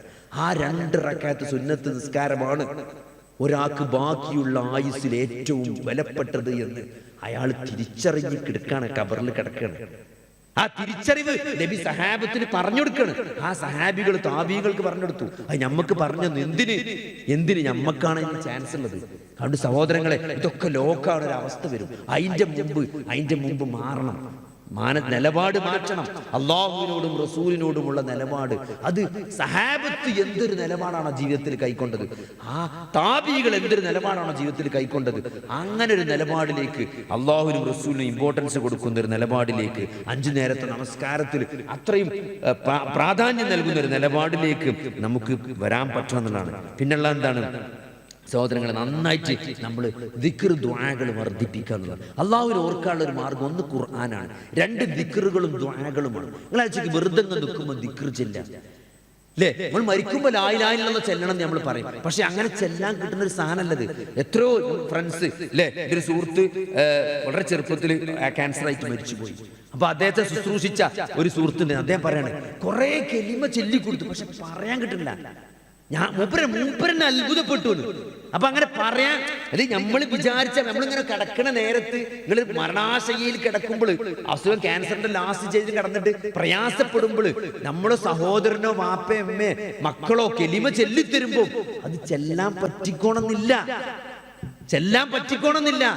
അത് വലിയ ഒരു തൗഫീഖാണ്. അപ്പൊ എന്താണ് സഹോദരങ്ങളെ, ജീവിതത്തിൽ ആ ഒരു കെലിമയോട്, ഈ ദിക്റിനോടൊക്കെ ഒരു സ്നേഹമാണ്. ഒരു ചെറിയ പ്രയാസം ഉണ്ടാവുമ്പോൾ നമ്മൾ ലാ ഇലാഹ ഇല്ലല്ലാഹ് ചൊല്ലി പഠിക്കണം അല്ലേ? ഒരു ചെറിയ കാല് വെച്ചുത്തി അല്ലേ, നമുക്ക് ഒരു മോശമായ സംഗതി അപ്പൊ എല്ലാത്തിനും എല്ലാ സാഹചര്യങ്ങളിലും അള്ളാഹുവിനെ ഓർക്കാൻ എത്ര ദിക്റുകളാണ് അള്ളാഹിന്റെ റസൂൽ ജീവിതത്തിൽ പഠിപ്പിച്ചത് അല്ലേ? ഒരു കാറ്റം കയറുമ്പോൾ അല്ലാഹു അക്ബർ പറയാം അല്ലെ? ഒരു കോണി കയറുമ്പോൾ കാറ്റ്, നമ്മൾ ജീവിതത്തിൽ നടക്കുകയാണെങ്കിൽ ഒന്നുകിൽ നടക്കുക ഒരു കാറ്റേക്കാരം അല്ലെ, ഒരു ലിഫ്റ്റ് കയറുകയാണ്, ഒരു കോണി കയറുകയാണ്, അല്ലാഹു അക്ബർ. ഉയരത്തിൽ കയറുമ്പോൾ അല്ലാഹു അക്ബർ പറയുന്ന സുന്നത്താണ്. ഇറക്കിറങ്ങുമ്പോ അല്ലേ, അങ്ങനെ ദിക്റുകൾ എത്ര ടൈം, ഓരോ ടൈമിലുള്ള ദിക്റുണ്ട്, ടൈമില്ലാത്ത ദിക്റുണ്ട്, നിബന്ധനകളുണ്ട്, നിബന്ധനകളില്ലാത്ത എത്ര നമുക്ക് ചെല്ലാം. വെറുതെ ഒരു സുബ്ഹാനല്ലാഹ് അൽഹംദുലില്ലാഹ് വലാ ഇലാഹ ഇല്ലല്ലാഹു വല്ലാഹു അക്ബർ ലാ ഹൗല വലാ ഖുവത ഇല്ലാ ബില്ലാഹ് ഇടയ്ക്ക് ചൊല്ലി ശീലാക്കണം. അങ്ങനെ ഒരു എന്താ പറയാ, ആ ഒരു തരത്തിൽ നമ്മൾ അല്ലാഹുവിനെ ഓർക്കുക. അല്ലാഹുമ്മ യാ മുഖല്ലിബൽ ഖുലൂബ്, ഹൃദയങ്ങളെ മാറ്റിമറിക്കുന്ന റബ്ബേ, എൻ്റെ ഹൃദയം ദീനിൽ ഉറപ്പിച്ചു നിർത്തണം. വല്ലാത്തൊരു കാലഘട്ടത്തിലൂടെയാണ് നമ്മൾ കടന്നു പോകുന്നത്. ഏത് സമയവും നമ്മൾ തെറ്റിലേക്ക് എത്തിപ്പെടാം അല്ലേ? നമ്മൾ ഇത്തരത്തിലുള്ള പ്രലോഭനങ്ങൾക്കും പ്രകോപനങ്ങൾക്കും അടിമപ്പെട്ട് അല്ലെ, പെട്ടെന്ന് ഒരാള് പെട്ടെന്ന് നമുക്ക് റിയാക്ഷൻ വരാം, മോശമായിട്ട് പ്രതികരിക്കാം. ഇതൊക്കെ എന്ത് ചെയ്യും, നമ്മുടെ ജീവിതത്തെ ബാധിക്കണം. അതൊക്കെ നമ്മളെ ഹൃദയത്തെ ഉറപ്പിച്ചു നിർത്തേണ്ടത് പടച്ചോന്റെ തൗഫീഖ് തന്നെ വേണം. നമ്മളെ കൊണ്ട് കഴിയൂല അല്ലെ? ഖുർആന്റെ ആയത്തൊക്കെ പരിശോധിച്ചാൽ കാണാം അള്ളാഹുവിന്റെ റഹ്ബത്തില്ലായിരുന്നു എങ്കിൽ കാണാം അല്ലെ? ഈ റബ്ബത്താന്നാണ് ആ ഹൃദയത്തെ നാം ഉറപ്പിച്ചു നിർത്തുന്ന. റബ്ബത്താന്ന് പറഞ്ഞാൽ അറബിയിൽ റിബാത്ത് എന്ന് പറഞ്ഞാൽ ഈ സർജറിക്കൊക്കെ വരുമ്പം ലിഗമെന്റ് സർജറിക്ക് അറബികൾ റിബാത്ത് എന്നാ പറയാ. കയറാണ് സത്യത്തിൽ റിബാത്ത് എന്ന് പറഞ്ഞാല്. അപ്പൊ റബ്ബത്താന്ന് പറഞ്ഞാൽ കയറോണ്ട് കെട്ടിനാണ് റബ്ബത്താന്ന് പറയാ. അതായത് ഹൃദയത്തെ കെട്ടി ഉറപ്പിച്ചു നിർത്തുക. ഹൃദയത്തിന് ഒരു ഉറപ്പ് നൽകുക. അത് പടച്ചോൻ തന്നെ തരണം, നമ്മൾ വിചാരിച്ചിട്ട് കാര്യമില്ല. ഇപ്പൊ കഴിഞ്ഞ ദിവസം ഒരു പേഷ്യന്റ് വന്നിട്ട് പറഞ്ഞു, ഞാൻ തന്നെ അത്ഭുതപ്പെട്ടു പോയി. അദ്ദേഹത്തിന് എന്താ വെച്ചാൽ ചെറിയൊരു അസുഖമുണ്ട്, ചെറിയ മാനസികമുണ്ട്. ഇപ്പൊ അയാൾ അനുഭവിക്കുന്ന ഏറ്റവും വലിയ പ്രതിസന്ധി വെച്ചാൽ കുറെ അദ്ദേഹത്തിന് ജോലിയുമായി ബന്ധപ്പെട്ട് ഭയങ്കര പ്രഷറിലാണ്. അപ്പോൾ ഇപ്പൊ എന്താ വെച്ചാൽ എന്റെ പ്രതിസന്ധി മാറണമെങ്കിൽ അല്ലാത്തവരോട് പ്രാർത്ഥിച്ചാലേ മാറുള്ളൂ എന്ന് തോന്നുന്നു. അതുകൊണ്ട് പടച്ചോനല്ലാത്തൊരു ദൈവത്തെ വിളിച്ചാലോ എന്ന് ഇങ്ങനെ തോന്നുക. നിങ്ങൾ ആലോചിക്ക്, അയാൾ എന്തൊരു വിഷമാണ് അനുഭവിക്കുന്നത്. അയാൾ ഇത് സത്യമാണെന്ന് മനസ്സിലാക്കിയിട്ട് അയാളെ മാനസികത്തിന്റെ അസുഖത്തിന്റെ പ്രയാസം അയാൾ പറയുന്നത്. അതായത് പടച്ചോനല്ലാത്ത ഒരാളെ വിളിച്ചാലേ എന്റെ പ്രയാസം മാറുള്ളൂ എന്ന് എന്നോട് ഇങ്ങനെ ഒരാൾ പറയാ. ഒരു വിളിച്ചതെന്ന് തോന്നുക, പക്ഷെ ഞാൻ ഇങ്ങനെ പിടിച്ചു നിൽക്കുകയാണ്. എന്താ ഇനി കാട്ടുന്ന ചോദിച്ചു. വല്ലാത്ത പടച്ചോൻ പറഞ്ഞൊരു വാക്കുണ്ട്. എന്താണ്? മറിയം ബീവിക്ക് ആ ഹൃദയത്തെ ഞാൻ ഉറപ്പിച്ചു നിർത്തിയില്ലായിരുന്നെങ്കിൽ എന്നോടത്ത് റബ്ബത്താന്നാണ്, കയറുകൊണ്ട് കെട്ടി എന്നുള്ള ആ വാക്കിന്റെ അർത്ഥം. അപ്പൊ കെട്ടി ഉറപ്പിച്ചത് പഴയ കാലത്ത് ഉറപ്പിച്ചാണ് അവർ കയറുകൊണ്ട് കെട്ടി ഉറപ്പിക്കലാണ്. ഇനി നമുക്ക് ഭാഷയൊക്കെ ഉണ്ട്, ഇത് ഓരോ കാലത്ത് ഓരോന്നല്ല. ആ വന്ന് കെട്ടി ഉറപ്പിക്കാനാല് അപ്പൊ ആ വാക്ക് അങ്ങനെയാണ് വന്നുകൊണ്ട്. അപ്പൊ നമ്മൾ ഈ പ്രാർത്ഥന ഉണ്ടല്ലോ, നമ്മൾ നിരന്തരം പടച്ചവനോട് സഹായം തേടണം. ഈ ആരാധനകളാണെങ്കിൽ ഇതൊക്കെ തൗഫീക്ക് വേണം. ബാങ്ക് കൊടുക്കുമ്പോൾ പള്ളിയിൽ പോകാനും സുന്നത്ത് നോമ്പ് നോൽക്കാനും സ്വതക്ക കൊടുക്കാനും ഇതൊക്കെ ഒരു നമുക്ക് പടച്ചോൻ തൗഫീക്ക് തന്നാലേ ചെയ്യാൻ കഴിയുള്ളൂ. അപ്പൊ തൗഫീക്ക് പടച്ചോനെ തരണം.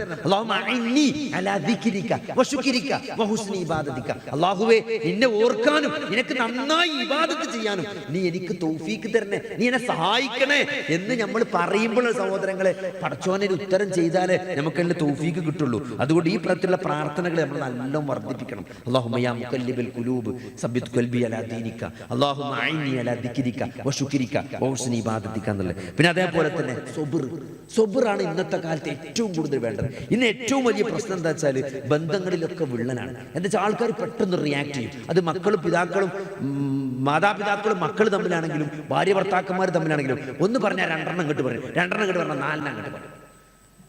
നമ്മൾ ക്ഷമിക്കണം. നിങ്ങൾക്ക് അള്ളാന്റെ റസൂൽ ആയിഷ റളിയല്ലാഹുവിന്റെ അടുത്ത് വന്നിട്ട് ചെറിയൊരു പ്രശ്നം ഉണ്ടായി. അപ്പൊ എന്ത് ചെയ്തു? നബി ചെയ്തത് ആയിഷ ബീവിക്ക് ഇഷ്ടപ്പെട്ടില്ല.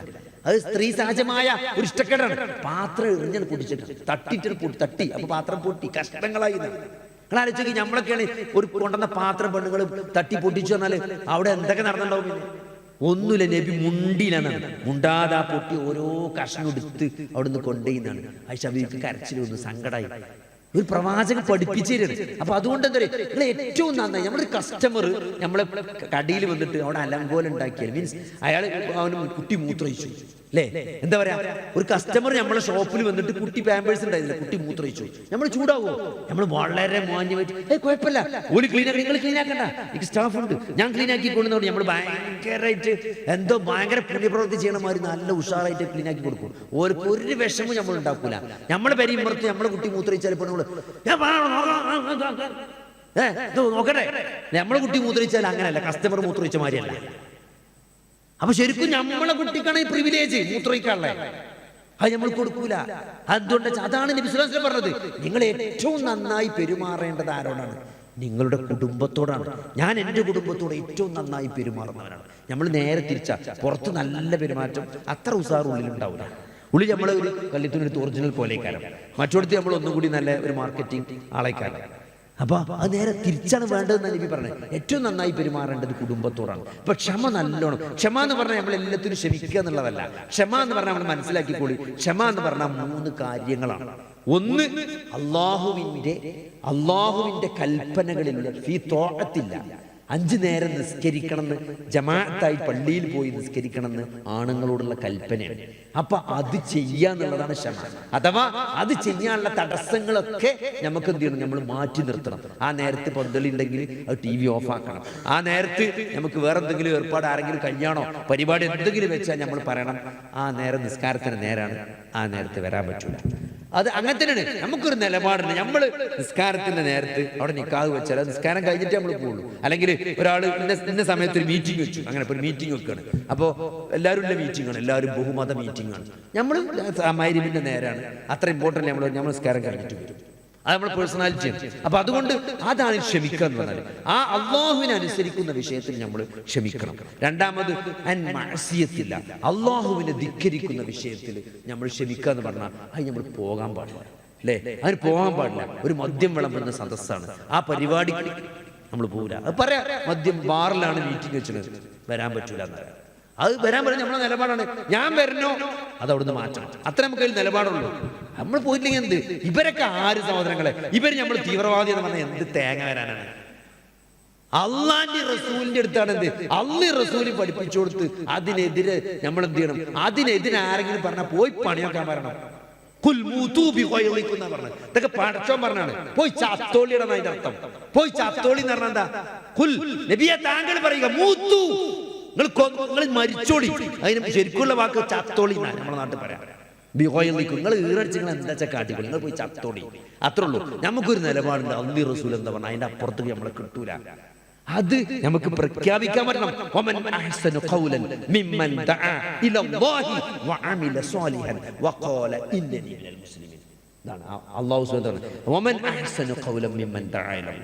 അള്ളാഹുവിലേക്ക് ക്ഷണിക്കുകയും ഞാൻ മുസ്ലിമാണെന്ന് പ്രഖ്യാപിക്കുകയും ചെയ്യുന്നവനേക്കാൾ നല്ല വാക്ക് പറഞ്ഞവൻ ആരുണ്ട് എന്നാണ്. അത് ജീവിതത്തിന്റെ ഒരു നിലപാടാണ്. എന്ത്, ഞാൻ മുസ്ലിമാണെന്ന് പ്രഖ്യാപിക്കാന്ന് പറഞ്ഞാൽ എനിക്ക് പറ്റൂല, അതാണ് ഞാൻ മുസ്ലിമാണ്, എനിക്കത് പറ്റൂല, പലിശ പറ്റൂല, ബാങ്കിൽ നിന്ന് വിളിക്കാണ്, ലോൺ ഉണ്ട്, മറ്റേതുണ്ട്, അങ്ങനെ ആക്കി എത്ര പൈസ കൊടുത്ത് അങ്ങനെ സ്കീമിൽ ചേർന്നാൽ അങ്ങനെ കിട്ടും, ഞാൻ മുസ്ലിമാണ്, എനിക്ക് പറ്റൂല എന്ന് പ്രഖ്യാപിക്കുക എന്നുള്ളതാണ്. അത് ജീവിതം കൊണ്ട്, നിലപാട് കൊണ്ട് നമ്മൾ ഖുർആനിന്റെ ആളായിട്ട് മാറാൻ, ജീവിതം കൊണ്ട് മുസ്ലിമാണെന്ന് പ്രഖ്യാപിക്കാൻ, പ്രവാചകനെ അനുധാവനം ചെയ്യാൻ, ലിതകൂനു ശുഹദാ അലന്നാസ്, ജനങ്ങൾക്കിടയിൽ പ്രവാചകന് സാക്ഷികളാകേണ്ടവരാണ്. നന്മ കൽപ്പിക്കേണ്ടവർ, അനിൽ മുൻകർ, ദുരാചാരം വെറുക്കേണ്ടവർ, വിലക്കേണ്ടവർ, അതിൽ നിന്ന് മാറി നിൽക്കേണ്ടവർ, അതിനെതിരെ യുദ്ധം പ്രഖ്യാപിക്കേണ്ടവർ, അവരാണ് അള്ളാഹുവിന്റെ മാർഗത്തിൽ പരിശ്രമിക്കണം. ഹഖ്ക ജിഹാദി, യഥാർത്ഥ മുറപ്രകാരം നമ്മൾ എന്ത് ചെയ്യണം? ജിഹാദ് ചെയ്യണം, പരിശ്രമിക്കണം എന്ന അള്ളാഹുവിന്റെ കൽപ്പന പാലിച്ചുകൊണ്ട് ജീവിക്കാൻ അള്ളാഹു നമുക്ക് തൗഫീഖ് നൽകുമാറാകട്ടെ. റബ്ബനാ ആതിനാ ഫിദ്ദുനിയ ഹസനതൻ വഫിൽ ആഖിറതി ഹസനതൻ വഖിനാ അദാബന്നാർ. അല്ലാഹുമ്മ ഗ്ഫിർ ലിൽ മുഅ്മിനീന വൽ മുഅ്മിനാത്ത് വൽ മുസ്ലിമീന വൽ മുസ്ലിമാത്ത്. അല്ലാഹുമ്മ അഇസ്സൽ ഇസ്ലാമ വൽ മുസ്ലിമീൻ വഅദില്ല അശ്ശിർക വൽ മുശ്രിക്കീൻ. റബ്ബനാ ളലംനാ അൻഫുസനാ വഇൻ ലം തഗ്ഫിർ ലനാ വതർഹംനാ ലനകൂനന്ന മിനൽ ഖാസിരീൻ. റബ്ബനാ ഹബ് ലനാ മിൻ അസ്വാജിനാ വദുർരിയാതിനാ قرة أعين واجعلنا للمتقين إماما اللهم أحينا على الكتاب والسنة وأمتنا مع الإيمان والتوبة توفنا مسلمين وألحقنا بالصالحين ربنا لا تزغ قلوبنا بعد إذ هديتنا وهب لنا من لدنك رحمة إنك أنت الوهاب اللهم يا مقلب القلوب ثبت قلوبنا على دينك اللهم أعنا على ذكرك وشكرك وحسن عبادتك آمين آمين برحمتك يا أرحم الراحمين اللهم صل على محمد وعلى آل محمد والحمد لله رب العالمين.